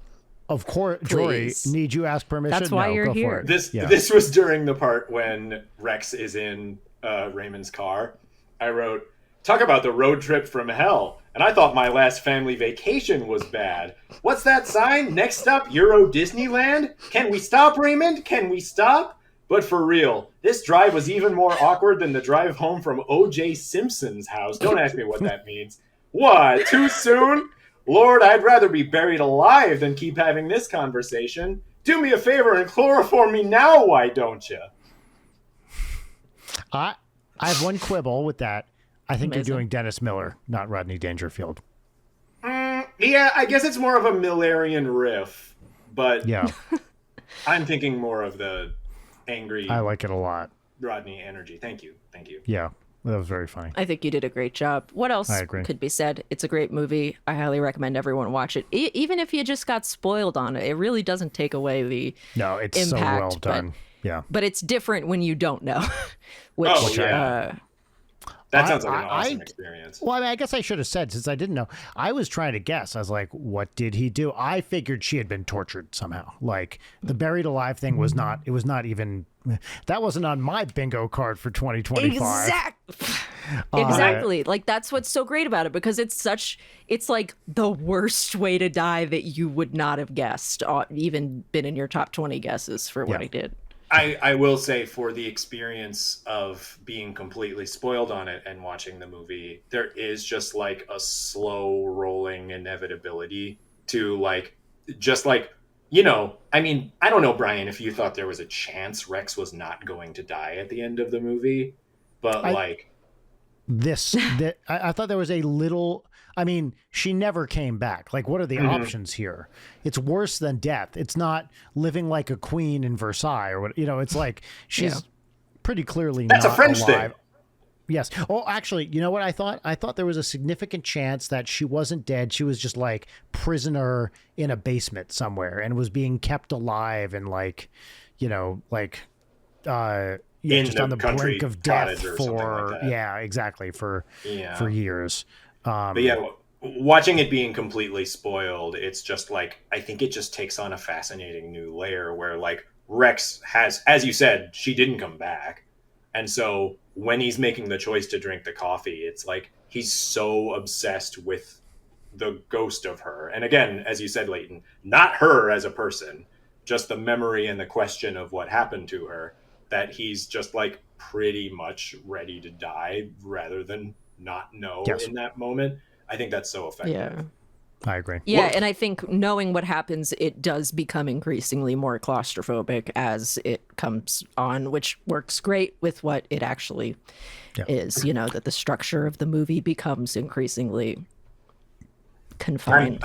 I'm not just going off of my great Dennis Miller riff, but what would it have been like if Rex had just been like, you know what, man, can you give me a ride home? Like, I feel like that's not a conversation I want to be a part of. What would have happened is, I guess Raymond would have done it, and that he said no one's going to believe you or whatever. Like, it seems like he had to have, because he's a planner, he would have planned for this possibility. Like, he had something that and he tells he's him not as going to leave that much. to chance. Yeah, that's right. We got to move on to another movie because we're at an hour 15 here. What would you like to talk about next? Altered States or From Beyond? Sure. Let's talk about Altered States. I feel like in order to talk about either of them, I'm going to be slipping between talking the two of them because they're so great. They're extremely similar. Yes. Fine. Let's just talk about both of them. Should we We'll summarize both of them up top? Yes. Can I please summarize From Beyond? Please. Yeah, please. Look at him. He's so happy. He's so excited. From Beyond. My title for this movie is The Man Who Couldn't Come. Basically, it's the man who came too much, Brian. Yeah, well, that's actually, you know what? That's much better. Yeah. The Man Who Came Too Much. I'm sorry. Much better. No, that's perfect. So From Beyond, here's the deal. Two scientists, what's his name? Crawford Tillinghast. Yes. And which is an insane name, and I believe the original from Lovecraft. It is. Yeah. That's something I love about an H.P. Lovecraft adaptation is like everything is normal. It's America in the 80s, and then the protagonist is named like Billingsley Westford's Hampshire. It's so funny. Exactly. So Crawford Tillinghast and Edward Pretorius are two scientists that live, I guess, in a house together. And they have set up the resonator, which I guess they've been working on for a while. It opens up essentially the ability to perceive and be perceived by another dimension or adjacent dimension or whatever. And they turn this thing on literally 5 minutes into the movie. They turn this fucker on. All sorts of shit comes out. We don't see quite what happens, but some kind of giant monster comes. Yeah, like giant mouth, toothy eels are swimming around. A giant around. Monster comes. Dr. Pretorius comes. Yeah. Dr. Pretorius gets chomped by this monster and vanishes. Or dies or whatever. And then the big question is what happened to Pretorius? Well, long story short, Also, Jeffrey Combs is running out of the house, and the cops are there because there's this bizarre slapstick with an old woman and her dog. Old woman and her dog who starts. We spent so much time with her, and I loved her so much. Me was too. Great. Yeah, and her like moo or whatever, and because the most striking. You continue doing your thing, but the most striking part of that opening sequence involves the dog. Yeah, so the dog is like trying to get in there and then starts chomping on what's left of Pretorius's body. And you will only see what's left for like a split second before it moves on. Yeah, and that's it's so effective. Yes. I think I might disagree. I was really puzzled by why I don't know. Like later on in the movie when Crimsford is talking about like he was decapitated. I feel like we didn't spend enough time on it, but that was just my. Well, that's what's interesting. Like, you feel like less is more. Especially, you feel like they blew their makeup budget on all the shit that's about to happen, and maybe not on the headless corpse. Anyway, that's a good point. They think that Jeffrey Combs, Tillinghast, did it, and he's like, they basically arrest him and take him to an asylum, and he's like, I didn't do it. We built this thing, the resonator. other can see dimension, worms etc. that ate him. I can see worms. Look at my worm bite, and another doctor played by the amazing Barbara Crampton is like, okay, well, let's go. If you're so sure, like, let's go check it out. They go back to the house, along with what's the other guy's name? I think Bubba Brownlee is the actor, right? Yeah, and he I don't remember the character's name. He was a football player, right? Yeah, a Ken Foree. He played Peter in Dawn of the Dead, and he also oh yes, that's right. And he also played a minor role in Phantom of the Mall: Eric's Revenge, which I don't remember at all. Wow. Oh, I guess we got to rewatch Phantom of the Mall, Eric's Revenge, the same mall from Chopping Mall, and also the mall that we saw the Minecraft movie with your daughter at. Oh, it's that mall. Okay, cool. Yeah. It is that mall. So anyway, they go back to the thing. They turn the fucker on. Guess who shows up? It's Edward Pretorius, and he's all fucked up. But he is he's made out of goop, and he demonstrates this by digging a couple of little trenches into his shoulder. Yes, and then he wipes his off. Face off. Yes, then he wipes his face off, and he's like, I basically have discovered a dimension of pure pleasure, and you guys gotta check this shit out because it's dope as hell. And then it seems like some bad shit's about to go down, so they turn the thing off before something really fucky can happen. And I'm really condensing a bunch of things here. This has awakened something in Barbara Crampton, so they stay in the house. You can tell they do the like big glasses and pulled back hair, like tight pulled back hair, and something's about to happen with this lady. Well, also, she's off from the very beginning, too. She has like a very prurient interest in all of this. Yes. But also, should be noted, the resonator, when you turn it on, because they're trying to stimulate the pineal gland, it makes everybody really horny. That's a big part of this movie. That's right. And also, the pink lights on, everyone is horny. Basically, it said later on, so Pretorius has like a little bondage room with maybe the best picture I've ever seen in the background of some woman pulling down her underwear. It's like this incredible, like, what the fuck is going on here? And it's so out of focus too. Like the image itself is extremely out of focus. Yes. That's my favorite part of that. It's insane. And he's got like all this, it's like black leather studded shit all over the place. And it's told later, and it's sort of implied, and then they just say it. This is a guy who has big old dick problems, and this is the only way he can achieve pleasure in our realm is by causing other people pain, right? He's just a masochist, a sadist, both. I don't even know. I guess it's not really spelled out. Both, but you were looking for sadist. I was looking for sadist, thank you. But he's discovered the cum zone via the resonator, and it now wants to bring everybody into it, basically so he can come even harder by eating their brains, ? Absorbing another person's mind is the ultimate sensual pleasure, I believe. Something I don't even know if he necessarily, as misogynistic as the movie is, and as much of an object as the protagonist is, I do feel like he doesn't necessarily even describe it as a consumptive act. Like, he kind of just says, like, entering and exploring another person's mind. I guess it's a penetrative act more than it's a consumptive. Yeah. So anyway, they turn this thing back. They turn this thing on like 12 times during the movie. Yeah, they really should not be turning it on, but it feels too good. So they got to keep turning it on.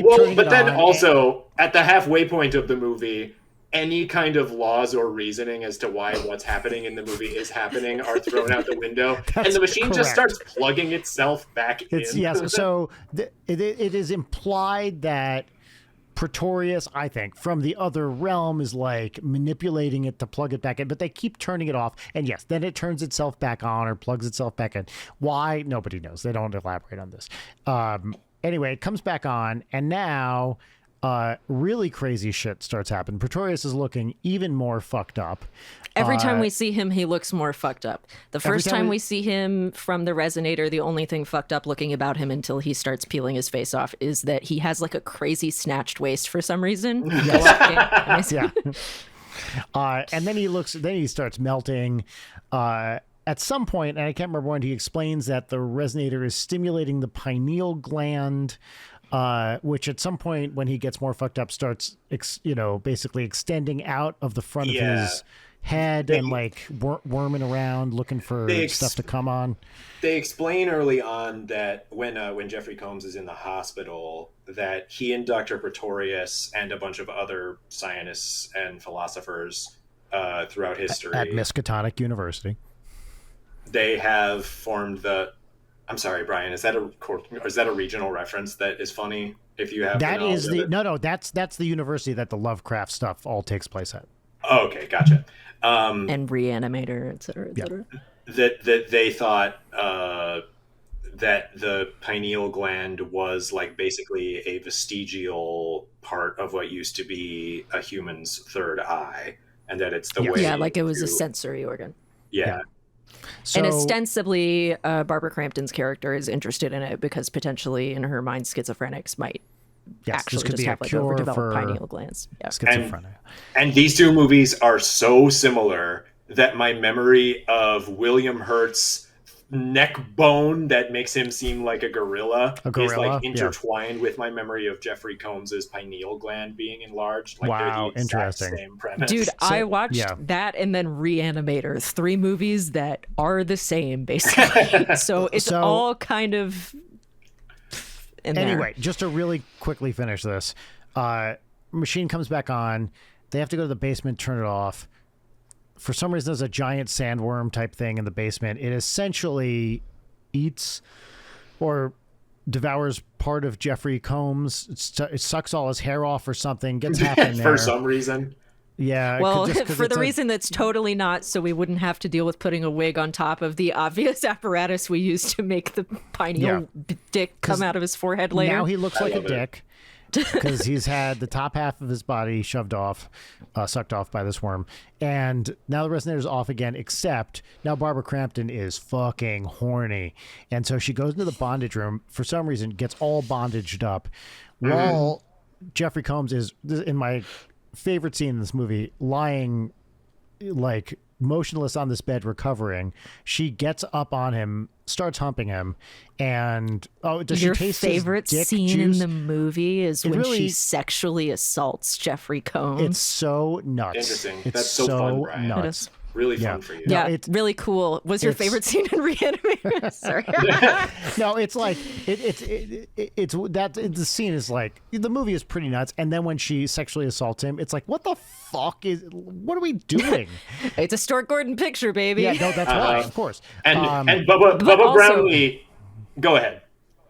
I was going to say that it's okay that Barbara Crampton does it to Jeffrey Combs in this movie because of what she had to do in Reanimator. I think that she earned it. Yeah. She earned a little bit as a treat. Yeah.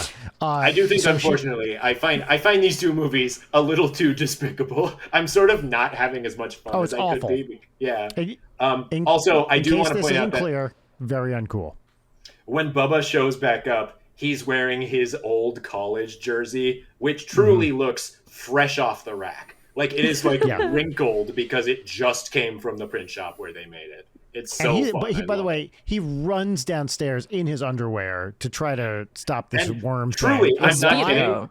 I felt like Bubba in his underwear, which are red, in a room that's lit red, so that most of the time he just looks like he's completely nude. I felt like it was one of the only things that redeemed the movie. It's just so bizarre that he's naked for that entire fight. It's insane.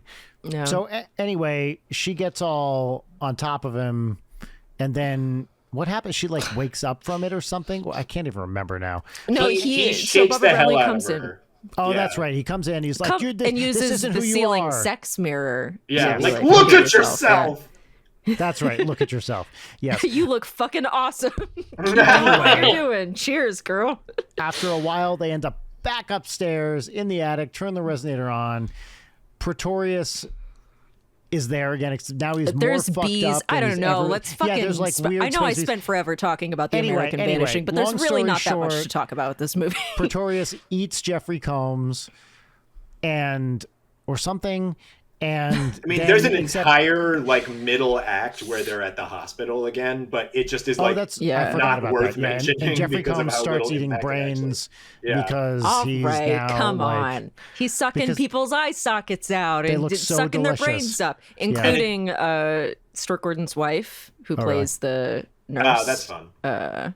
Yeah, who that's wants right. I to forgot about that. Electric shock. So he's therapy. eating Yeah. brains now, goes back, turns the resonator on, gets eaten, comes Barbara basically... Crampton almost gets electroshock therapied.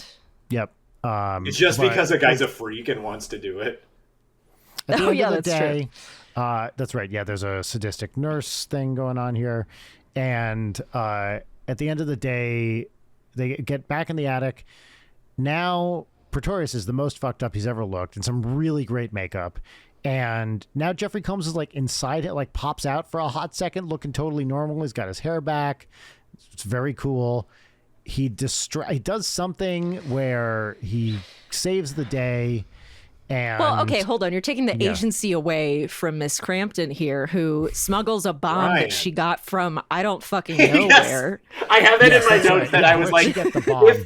if I needed to get a Looney Tunes cartoon time bomb, I don't know where I would get one. And she gets it in the 20-minute drive from the hospital easy. to the house. She's a Yeah. psychiatrist. She goes to procure a bomb. the So- house, again, which one of is those like thing- the street address of the house is like 666 Shithole Lane or something. No, it's even better. It's 666 Benevolent Street.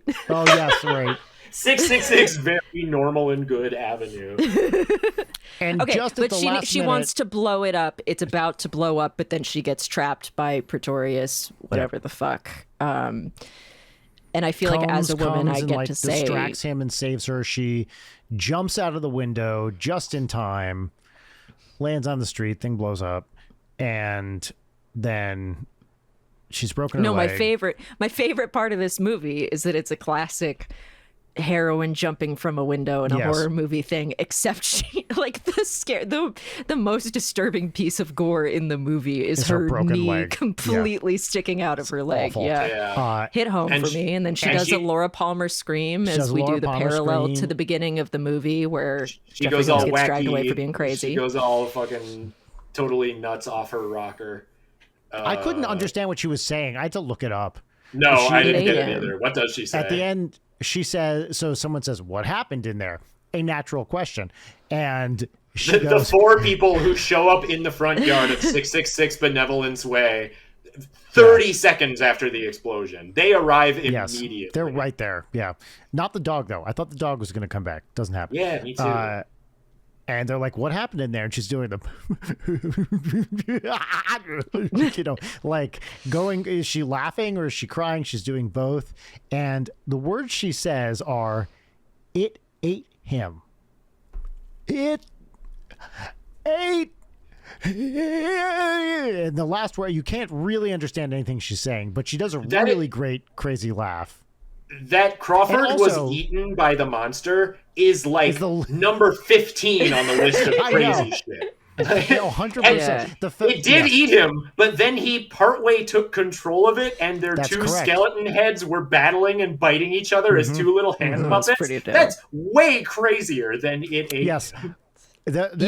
Also before that, I sexually assaulted him. Our buddy got eaten by space bees. Also, I got sexually assaulted by the demon creature bunch that we forgot to talk about. Yep, forgot about that thing.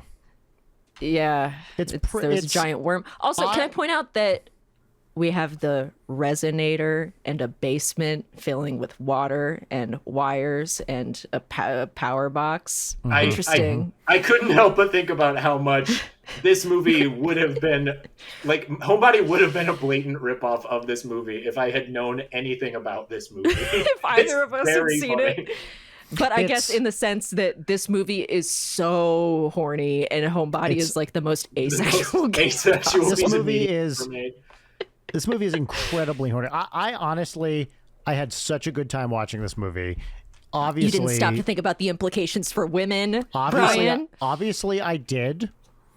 Like I do with everything. And that's why you Leighton. liked it. And that's why I liked it. It's bonkers in the Reanimator way. The makeup is fucking cool in this movie. Like The makeup's tons Gross of fun. Pretorius. I love the Pretorius make. In fact, to I me, love everything cool about this movie essentially is the Pretorius monster.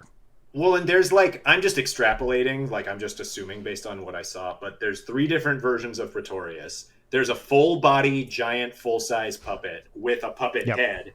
And then when with the snake Pretorius head needs with to, the thing. Yeah. yeah, when Pretorius needs to deliver lines, he's just framed like this. He's right. Where Yes, that's correct. his head's just like slightly out of frame. And they've got the thing like going to the back. So exactly. Yeah.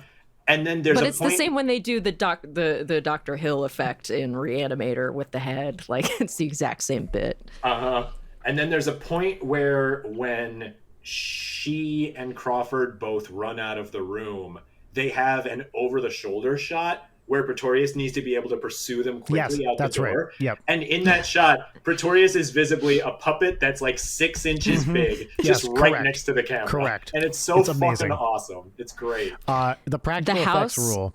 The house exterior is a miniature.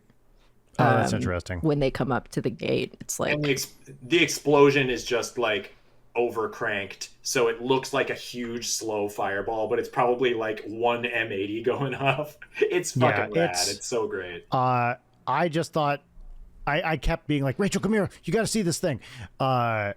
It's so great. And of course Rachel in her infinite wisdom was like, what the fuck is this? And I felt really bad for Jeffrey Combs when he's eating the brain in the one lab, because I was like, I bet eating that was such a fucking bummer on the day. Like that guy does so much shit where it's like, why would you do it, Jeff? Come on. Yeah. But he is the best. I think maybe having rewatched Reanimator this morning. I'm sorry, I'm touching my mic while I'm talking. Having rewatched Reanimator this morning, I love Reanimator. I feel like this was made a year later. I think it is in many ways objectively the better movie, and it's kind of shocking that Reanimator is the more iconic one. Well, it's not that shocking. It has much better one-liners in it. Yeah.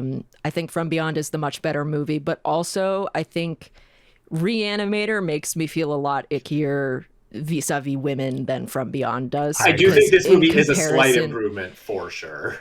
It's still bad, but in a way that I really enjoy. And also I think the head scene in Reanimator, rewatching it this morning, I was like, I'm just gonna skip this. But honestly, in my mind, it went on way longer. So it was like, oh, this is over pretty quick. I mean, it sucks, but I will say that, like, but she gets so much more to do in From Beyond, and gets to do so much stuff, and like, which shouldn't be the metric of like.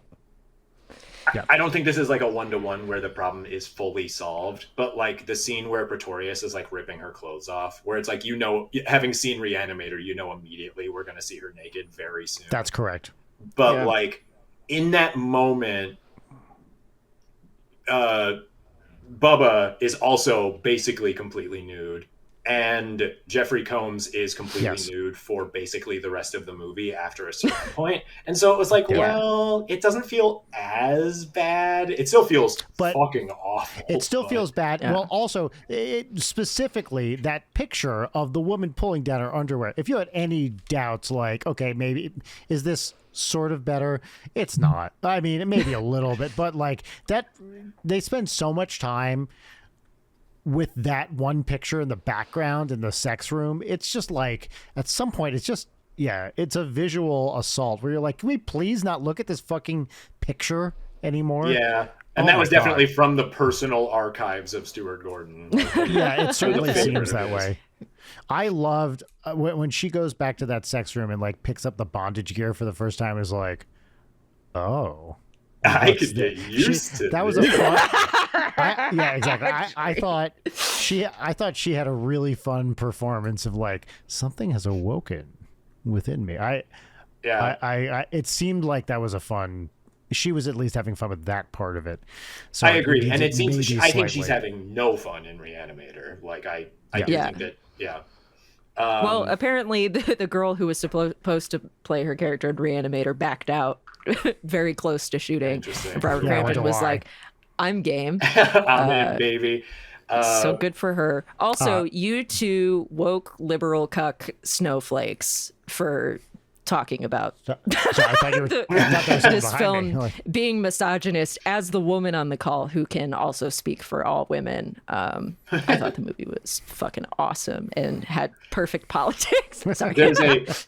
I will say, if we want to talk about what we liked about the movie, there's a point around like a third of the way in when Bubba is plating dinner for both of them, and he has like a giant pot with a cloche over it. What are those, cauliflower? He's just got like they're dumplings. It's chicken and dumplings. Yeah, it looked like dumplings. Yeah, they were just giant white orbs. What dumplings are? That's what they look like. They're the size of your head. I like. Yes. My favorite part about that specific scene was because when he like sniffs it and he loves it. They're aromatic. He loves it, but then he just like carelessly tosses them onto the plates, like he's never had. That's how you fucking serve them, you Philistine. Let's go to the crime scene.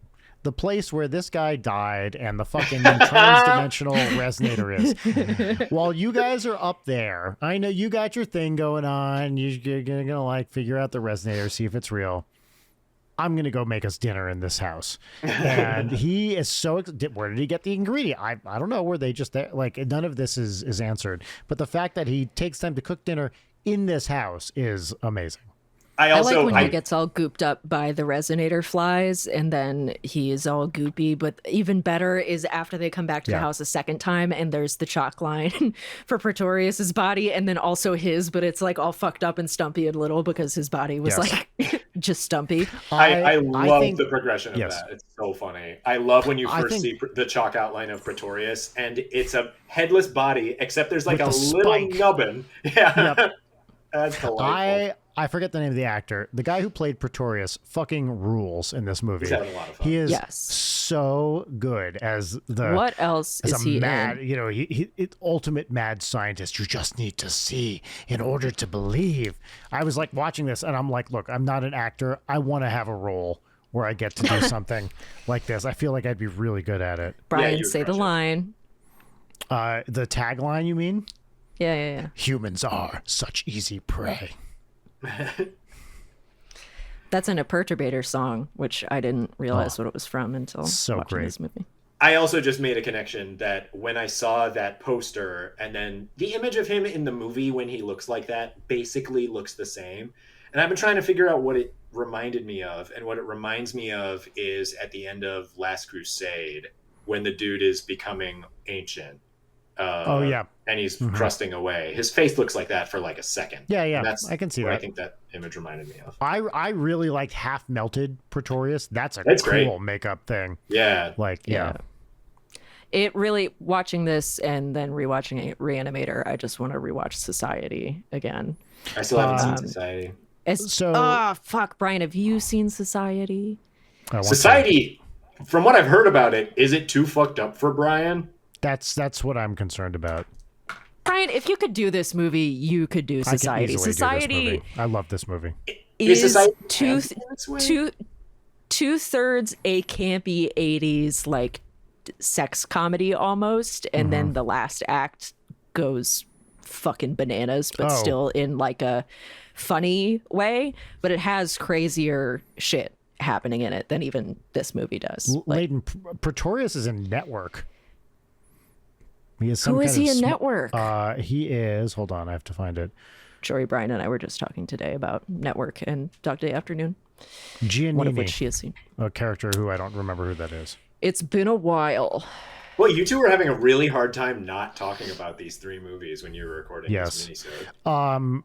Yeah, we did a great job. I think I just talked about how much I want to. Jeffrey Combs in these movies. He looks really good in them. Let's talk about Altered States because Let's do it. I really did not like Altered States. And I also want to mention that parallel to the Cronenberg thing, I find it really interesting and fun that From Beyond and Altered States are two diverging paths of how to update a 50s boring schlocky horror movie like The Fly, or even something like Killer Shrews, like MST3K fodder like that, where it's like there are 5 minutes of crazy monster action and like 85 minutes of people in suits standing around talking. And I found it really interesting that From Beyond amps up the monster action. So there's like 40 minutes of stupid gore, and it's lots of fun. And Altered States really amps up the people talking. So there's like 50 minutes of people screaming exposition. Interminable. Yeah. Okay. Interminable. We should tell the audience what Altered States is, because it is a very similar movie. I don't remember. I've seen too many movies in the past 72 hours, so I can't keep any of this shit straight anymore. Jory, you didn't summarize a movie. Would you like to summarize this movie? So Altered States is basically like science trying to find a logical endpoint of like the Ken Kesey like electric Kool-Aid acid test. Do you say of like Kesey? It's not is Kesey? It Kesey? I think it's probably Kesey, and I think they literally say it Kesey in Altered States, and I just but you wouldn't hear it because all of the dialogue is people shouting over each other. Yeah, I think that shot is like Mason, Arthur, and Eddie are like this big at the bottom of the frame walking into the apartment where Eddie lives.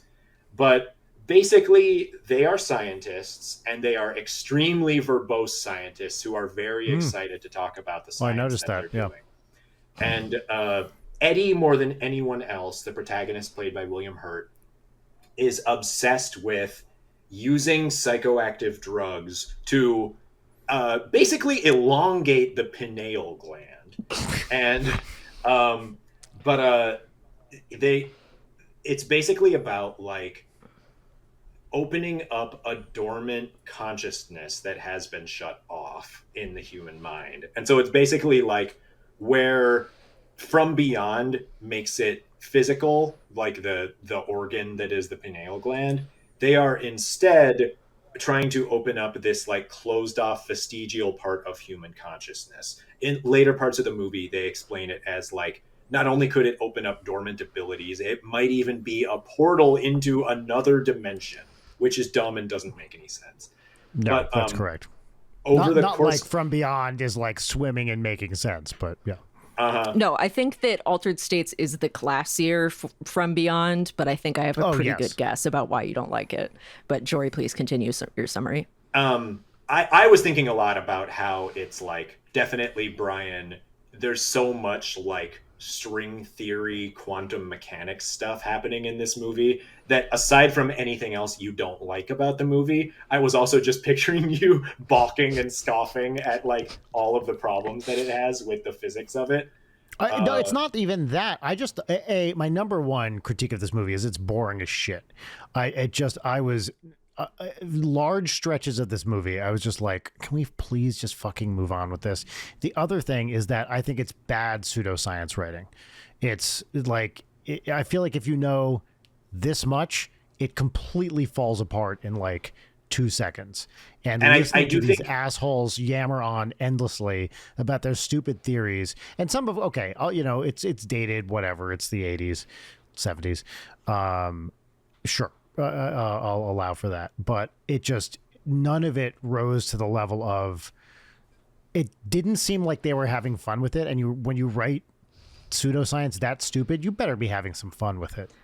I also think that I was thinking a lot about Crichton watching the movie, because Crichton is so good at A, making the science feel plausible, and B, delivering it in exciting ways. Like Congo and Sphere notwithstanding, like definitely in like Jurassic Park, he's extremely good at making it feel like lively. And, and look, I mean, I don't really care about does the science make sense. It's a fucking movie. Who cares? But if you're... I don't want to characterize you like I thought you would be genuinely bothered by the science not making sense. I just think it's a little pepper on top how fucking stupid it is. I thought it was dumb pseudoscience writing without a similar sensibility.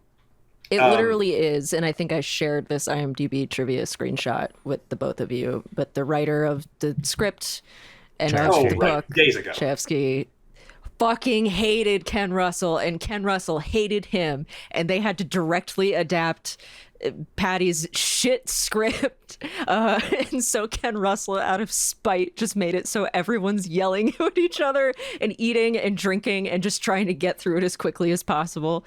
I have to be honest, I don't know what was happening to me on the day where I watched the movie. I found the scenes where they're walking and talking, handheld camera, going through spaces, doing everything they can to make the leaden exposition feel lively. Something happened in my brain, and I found those scenes absolutely electric. Don't ask me why. A pineal gland? A pineal gland? Must have been. My gland was going wild. I was glandular. I was like actively bored. And then on top of that, there's one big thing that happens in this movie where you're like, oh, whoa, he turns into some kind of ape creature. Yeah. Okay. So now we're off to the fucking races. So we spend most of the movie with Eddie and his wife Emily, who meet when he is obsessed with using psychoactive drugs in the pursuit of this. Our early visions of his psychoactive trips are all about tying it into his atheism, his experience with childhood Christianity, which he has since completely dropped. Just like the movie completely drops those themes by like minute 30. But yes, correct. So he dumps Emily because he simply isn't interested in people in the way that can result in him wanting to have that relationship, which is extremely similar both to Jeffrey Combs's sociopathy and to Raymond's sociopathy in Spurloose. But so after he drifts apart from Emily, he ends up on an extremely long and ugly and boring excursion to Mexico, where he goes on a long psychoactive trip. During that trip, he wakes up near the disemboweled body of a monitor lizard, which is apparently sacred to the people who guided him on this spiritual journey. Lizard guts everywhere. Yeah, it's implied that he must have killed it, but we don't know how. After their return to Boston, he continues to go on these trip journeys. Now in, for some reason, a different tank than the one we opened the movie. Because they were in school in New York, but they came to Boston, so it's a different horizontal tank. So Boston, but he also brought the sacred drugs from his trip back with him. Yeah. And so his buddies are like, what the fuck are you doing? You haven't even tested this. Why are you doing insane amounts of this drug that made you kill a monitor lizard? Yeah. And he's like, I hate lizards. 3 words. I hate lizards. End of movie. It's explained that somehow the human mind has these buried capabilities where as he's going on these trips and he's going back and extremely clearly and verbosely explaining that he is having the experience of being some kind of primitive man from an earlier time in our evolution, it has the ability to both change the human body and seemingly physically manifest things. The first time we see it, he has had the experience of biting into some kind of creature on a hunt. And when he comes back from the trip, he has the creature's blood all over his face. And they're debating whether or not it's his blood or some kind of creature's. But they explain that his body is physically fine and healthy. So it's implied that it's not his blood. I actually really understood what he was talking about here because it manifested me turning off the movie and going into a different room for several hours while I was like, I guess I have to finish this. And then he goes and does one of these trials alone without his friends Arthur or Mason monitoring the process. Bob Balaban, by the way. Fucking and Balaban's on top in this movie. Balaban's great in this movie. Balaban rules in this movie. I love Bob Balaban. Always great. Still, I don't know who the guy playing Mason is.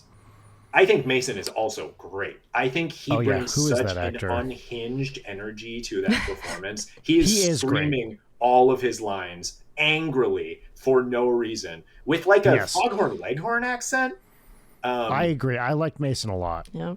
But he, during this test that isn't monitored in any way, he becomes a cartoonish monkey man, not unlike Nick Kroll's iconic caveman character from the Geico. Yes, the Geico caveman. He becomes a Geico caveman. That's correct. Yeah. And he goes on a ridiculous baby's day out slash every which way you can type of journey where he ends up waking up naked having killed a goat. He goes to the zoo, and you're like, wait, there's a zoo? Okay, I guess we're next to a zoo. So he goes to the zoo. He's fucking hanging out with elephants. It's awesome. They're having a great time. Yeah, and then he gets into the goat pen. Why are there so many goats in the zoo, really? You know, this is crazy for me because this is the low point of the movie for me. No, I agree. That is 100% agree. Right. I think the movie is the whole probably Monkey Man stretch. It's so much better if you just cut to William Hurt naked in the goat enclosure. Like it's way more fun if it's cut that way. But this is the first thing where I was like, okay, I can get my head around Monkey Rampage. Yeah, because we're doing The Fly before The Fly, very similar movies. But I agree, even this part doesn't work for me. It now we're in some other movie where it's just like Monkey World. And similar to Crampton being like way too obsessed with wanting to turn the resonator back on, Emily, played by Blair Brown. Starts with a B. Blair Brown. Blair Brown. She's great.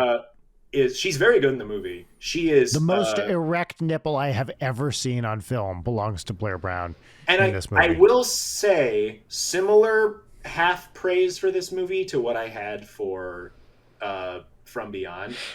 The nudity is almost egalitarian. You see Hurt so naked in this movie. You see his balls for a while. Like there's I believe me. I checked. You definitely do. I paused. I paused and looked to make sure there were balls, and I was like, "Oh hell yeah, there they are." He's not. No sock. Definitely all out there. No, he's there. Yep. They for some reason do one last trial in which his brain power becomes so great that it manifests in a giant cartoonish whirlpool like that starts vortex. Yeah. And Mason and Arthur are knocked out. Emily has to go dig him out of the vortex. Nothing else really happens in the movie except that he is starting to manifest into Monkey Man. They had one day of shooting him with this prosthetic on his arm of like bubbling, which looks cool. Muscles. That thing looks looks so awesome. Fucking cool. It looks so that thing great. Rules. And I truly love and find a little actually disturbing the effects at the end of the movie when he is becoming just noise, as I guess he's starting to just dissipate into the universe. When they like cut, when it's just his frame and they do, that was the one. Well, both of them. I found generally the effects in this movie look so dated to me, and not in a good way. Like the effects heavy sequences I found interminable. Yeah. And like, except for that one where I was like, okay, that looks cool. It's kind of actually disturbing, yeah. Fascinating, because I would have thought the other way around for you. Because No, for me, the effect sequences, they're dated and they look like shit, but I love them because of that. At some point, you sent me a video of his first freakout, which is the very Christian one, which again is completely dropped after that sequence is over. And I found that sequence really fun. But during the freakout in Mexico, I have it in my notes, like, I would have loved these hallucination sequences like 15 years ago. I did find that one very, very boring this time. But in the end... It's hard. It is very hard to do that stuff. I'm sure at the time it was like... It had to be so tough. All like the color I can't even imagine shit that they're doing. Yeah, it's crazy, and I don't know how to do any of that stuff, even though I think I'd be great at it if I did. But the fact that and you can probably learn in like 10 minutes easy, couple hours tops. Yeah. But it's gonna. Why look didn't they dated. just use Blender? Yeah, I mean, even the 2001 stuff to me is just it's cool, but it's so dated that maybe this. I think it's just a me thing. When they're that dated, it takes me out of the movie, and I'm not into it. But yeah, I think that's fair. I wasn't into it. So in the end, as they're both dissipating into pure energy, it feels like the movie's probably going to have a very down ending where whatever he has done in this push and pull that they have, where Emily seems to genuinely love Eddie, but he seems to have no connection to her. It seems like having sex with his students. Yeah. Because they were broken up at that time. They were like past having an open relationship. So I don't blame him for that. No. Well, yeah, because we escalate from them hooking up to not only are they married with children, they are getting a divorce. Hard cut, basically, to them. Now they're in the middle of getting a divorce. Yeah. Yeah. he has told her as he's about to turn into pure energy that he does love her. It's unclear if some kind of part of connecting with this more primal version of himself has also activated this love for her. But at the absolute last moment, they embrace, and when they touch, they are both there nude in love together. End of movie. Immediate cut to credits. Yeah. And that's I have the to movie. admit, I've talked about this before. This is a way that I feel about multiple movies. This is a way I feel about the video game Homebody. I'm trying to think of other prominent examples. I love that nobody dies. I was very charmed that in the end, everything is basically totally fine, and they're going to be fine, and everything's okay. Justice for the lizard, Jory, the goat. Fuck the lizard. Fuck the goat. You're God gave us those animals that we might Wow. consume Wow. them. No, it's true. I really thought he at least was toast by the end, but no, everyone's fine. I think it's sweet. It's a sweet ending, and I'm the kind of person who is loath to enjoy that kind of thing. But it's sweet in its own fucked up way. I don't want to make it sound like I love the movie just because I liked it more than I liked From Beyond. Something happened in my brain where I was like, "That's very romantic." For some reason, I really liked it. And I like, I'm happy to see a sweet ending. This one, I was so exasperated with this fucking movie by the end. I was like, good, they're naked. Bye. God, I'm so glad we disagree on one of these. Yeah. It's nice. I thought we were going to have a direct repeat of exact same opinions. Yeah. I wanted to spore loose this movie. To the Vanishing it? Yes, that's correct. Make it conjugate, Brian. I wanted to have had spore loosed it. Yeah, Leighton, please continue. You were about to say something. What was I going to say? I had a variety of things glad that we I was going to disagree. say. I'm glad we disagree. I thought that on this rewatch, especially because you texted, I'm 40 minutes in and I don't know if I'm going to enjoy this. I was like, oh, he hates it. And the last time I had seen it, I was high off my ass. And then this time I was watching it sober at like 8 a.m. a few days ago.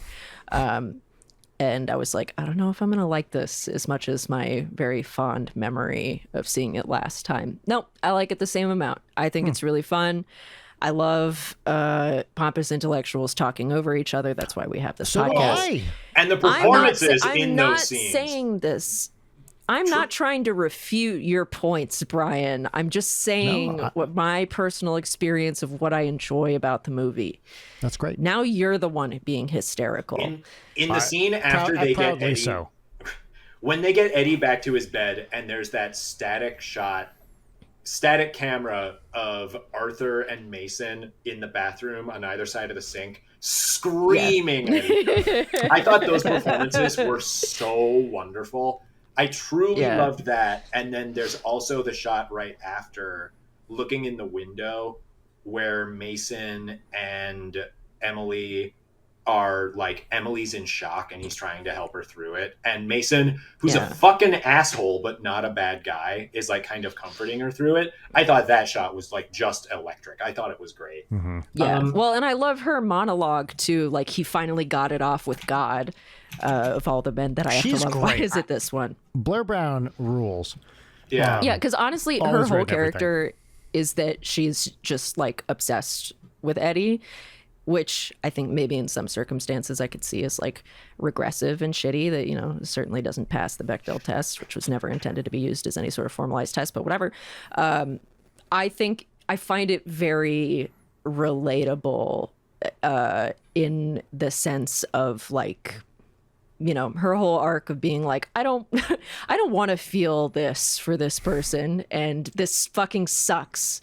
And for them to have a nice little ending, that's nice. Anyway, that's not what I was going to talk about. I was going to talk about how, the ape-man stuff is where it dipped for me, and I was like, oh man, does this movie suck? I hated that sequence. And then third act, I'm like, well, we got a glowy whirlpool. We got the TV Glowy knocking whirlpool was people great. out. I like that a lot. I will say, I honestly, I like the trip sequences more now that I've done ketamine multiple times. that rips. Okay, that's interesting. I really love the first really Christian one, and I love his story of him talking about like why doesn't believe in God anymore. When his father was dying, all he would say was terrible. Yeah, that's great. awesome. I love That's that. such Yes, good I thought that was a good line. What? And it wouldn't be. I need to watch The Devils, which is Ken Russell's other big movie. I've which never is seen it. very much if you want the full version of horny Christian stuff, that's the movie. I've heard it's lots of fun. The only other movie of his Yeah. I've seen is Tommy, which is interminable. I really hate that movie. I have to say, this is a guy, I've never seen a Ken Russell movie. I have heard about fucking Listomania for 40, 50 years. I like wrote that a song Phoenix about song. Yeah. Yeah, I know.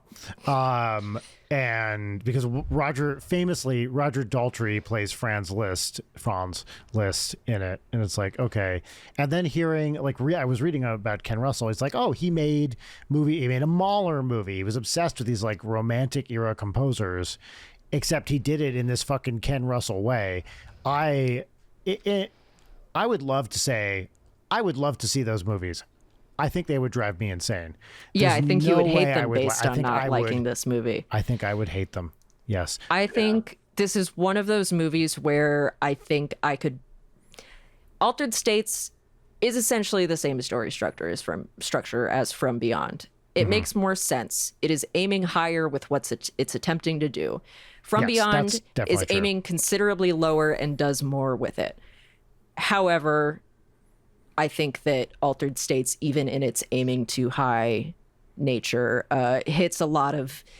It's one of those movies where watching it, I'm like, there's no world in which I don't love this movie with all the constituent parts of it. It's just like it's like being in love. You can't explain it. It's what's happening, and there's a whirlpool. And I don't know what's going on. We're seeing some like droplets of ink, and we're like, really, I love the bit on the Mexico or whatever trip that takes way too long. My favorite part of that sequence is just when they're getting covered with dust and it just Yes. like keeps dragging. Oh, That was that cool. shot is Point- beautiful. I forgot about That's that. great. I like that one. Yeah, forcing anybody to sit for an extended period of time with one image, I almost always love, just because it's such a like, fuck you, audience, I'm just gonna do this and you're either with it or you're not. Yeah. And I think that's a very good example of that. I don't know, I think that it's From Beyond, essentially the same movie, way more fun and way more respectful of your time. But if you like whatever we just described with Altered States, and I think the dissenting opinions here are fun because I don't listener, think they're fun. if you want to give I'm it so unhappy that we're uneasy about why this. don't we all have the same opinion? Yeah. I think Because that for one the of us is listener, right and two of us is wrong. Two of us is wrong. Fun. Great grammar. yeah. I get. See I'm how so I go tempted to low? hang up I on you right now. nitpick. I could you realize how easily I could take you off this call, Jory. And I'm willing to do it too. No, Am think I it's great. wrong? Like, Am I mistaken that the window I'm in is like 15% bigger? Than it's either bigger of because this is y'all's our windows? guest window. is bigger. This You're this the is our guest, guest yeah. layout. But I don't also, like it. the people watching this video will not see this layout. Rich Yeah, it doesn't work like changes this. so it doesn't Which is actually, the only reason I did not immediately remove Brian from the call when he said, because What? I can just take somebody off the screen, and Brian said that I'm not allowed to do this because It it fucks makes with the the editing editing. too It makes difficult. the editing. I know, but it's funny, and you Dynamite get to do bit.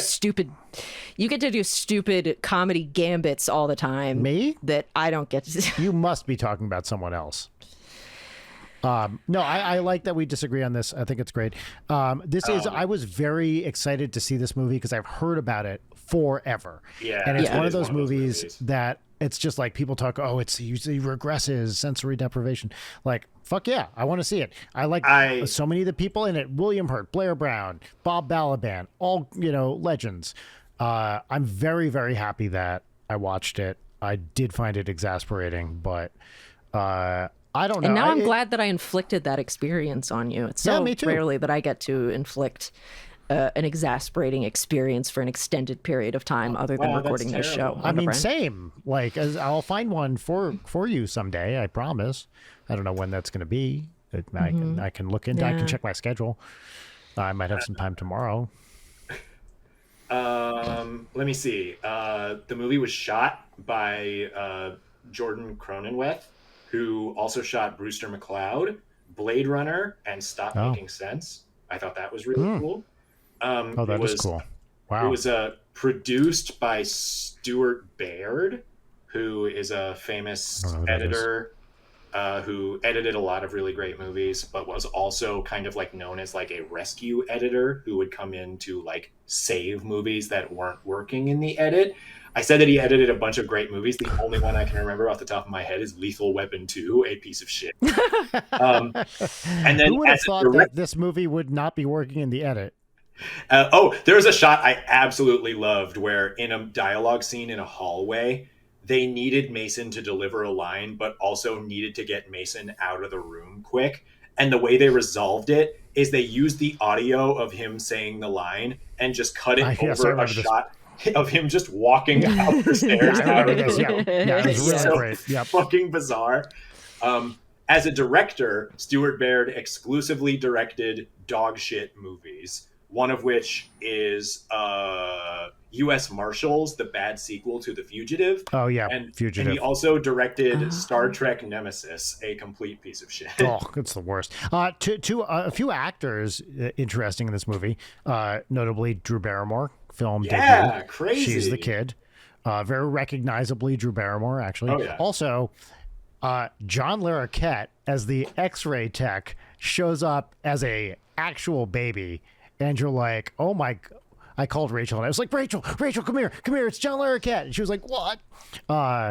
George Gaines also pops up briefly. He was Commandant Lassard in the Police Academy movies. Unfortunately, I've seen none of them. It feels like a real blind spot for me. I think he's like Dutch American or something, but he would. I mainly knew him from that. I think he maybe did some sitcoms too, although I might be thinking of someone else. I confuse him and Richard Mulligan a lot. Although interestingly, Richard Mulligan was the lead of Empty Nest, and Park Overall from Empty Nest was in the American remake of The Vanishing, which I just found out. What an amazing trilogy of films we have here. George Gaines is Dutch American. How perfect is that? I think I double check me on that, but I believe that's true. So he. I don't want to look it up because I'm happy thinking that it's true. Commandant Lassard in the Police Academy movies was the very bumbling commander of the academy who was very, very confused about things and talked like this the whole time. And he had a good heart, but he was very confused. You know, that kind of guy. Funny role. Maybe not in all, whatever, fucking 7, 8 Police Academy films. But, he pops up very briefly, too. So some fun, like, that's the thing about watching movies from this era is you're always going to see someone where you're like, whoa. And they do. I mean, it's so easy to talk about how movies look like shit now. But all three of these movies look like $1,000,000 fucking bucks compared to anything made more recently. Yeah. There's... The worm in the water basement. It's a real object. Yes, it's a real thing. If that was a CGI worm, I wouldn't buy any of it. It's a shit worm that looks fake as fuck in a room 100%. filled with water. It's weirdly janky.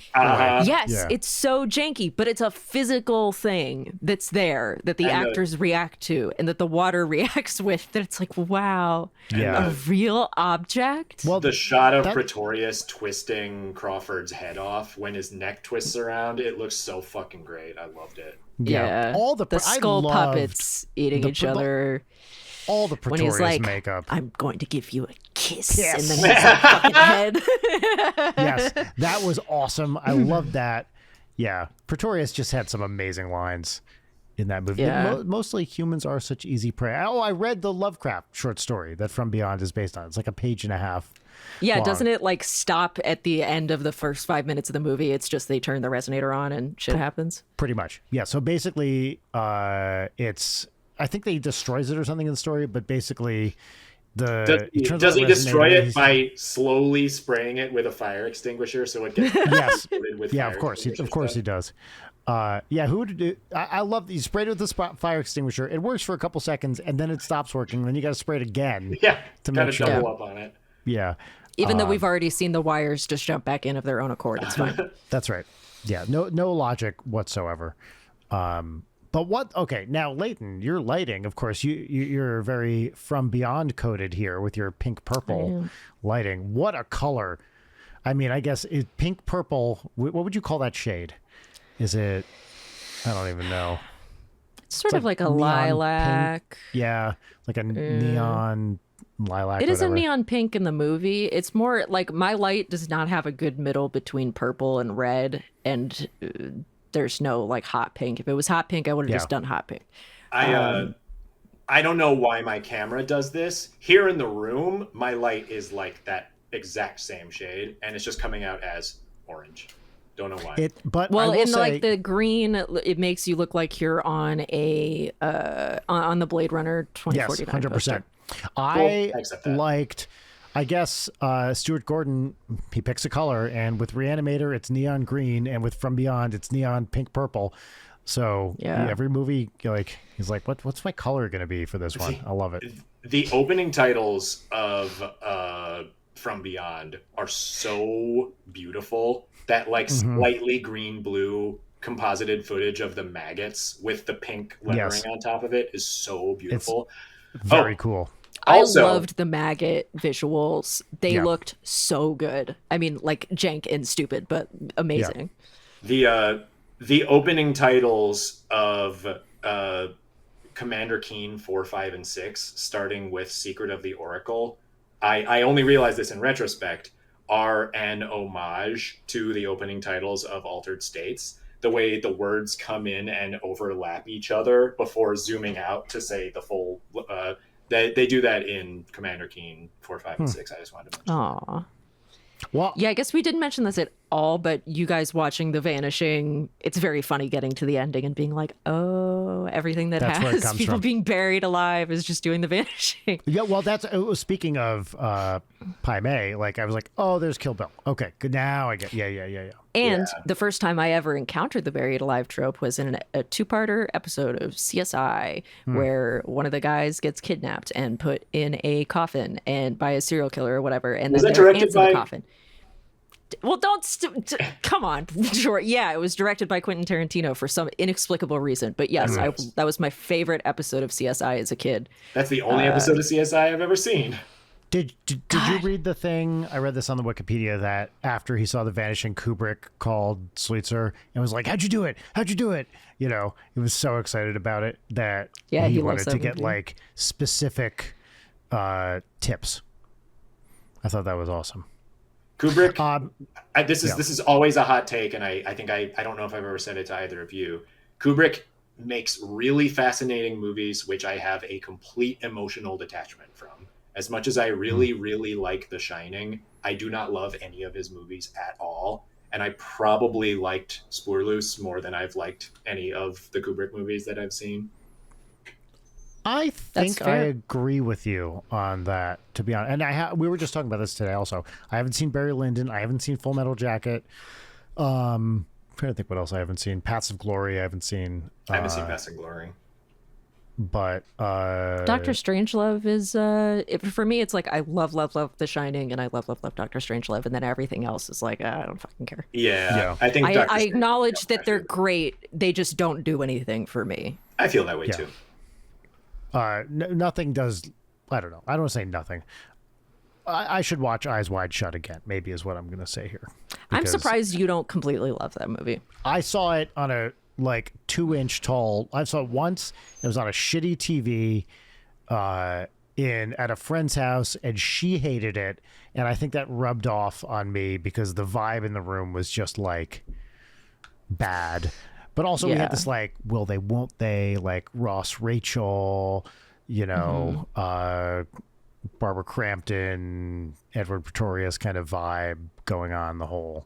Sure. That's certainly a different dynamic than if you had said Crawford Tillywitz or whatever. Tillywitz. Screen Belbisian, yeah.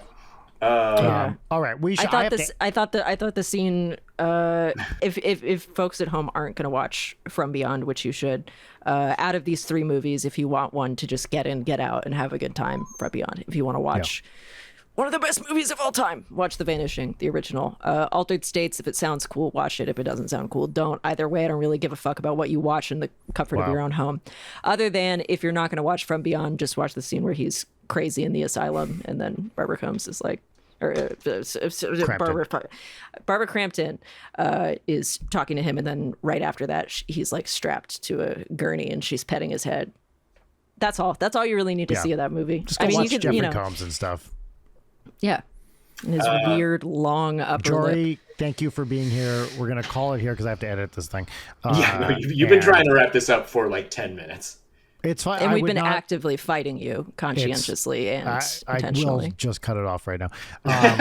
Thank you for being here. These are always fun. I'm glad we watched these movies, and I'm glad we got to talk about them with you. I'm so happy to be here. Jory, is there anything you want to plug or anything? Is there anything we can... I got no plug right now. Like, nah.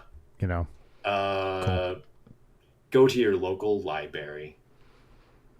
I thought you were going to say, go to her, which would have been a good way to end the movie, the episode.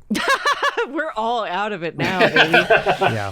Sorry. I feel like my own personal state is a little bit altered, if you know what I'm talking about. Oh, and believe me, podcasters are such easy prey. Now that I'm off the call, I might be partaking, if you know what I mean. Oh. As I need to unwind for the night, I might enjoy a little bit of ganja. Vanishing some smoke there. Yeah. I might I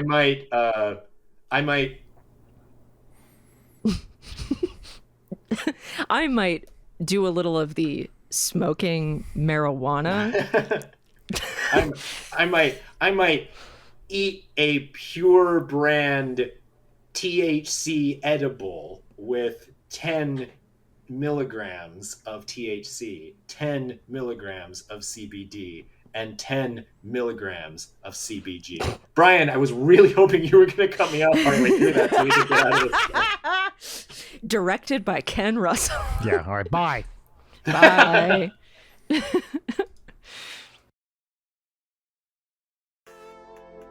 Late Night is produced by Brian Wecht and Leighton Gray. Sign up for our Patreon at patreon.com/LeightonNight.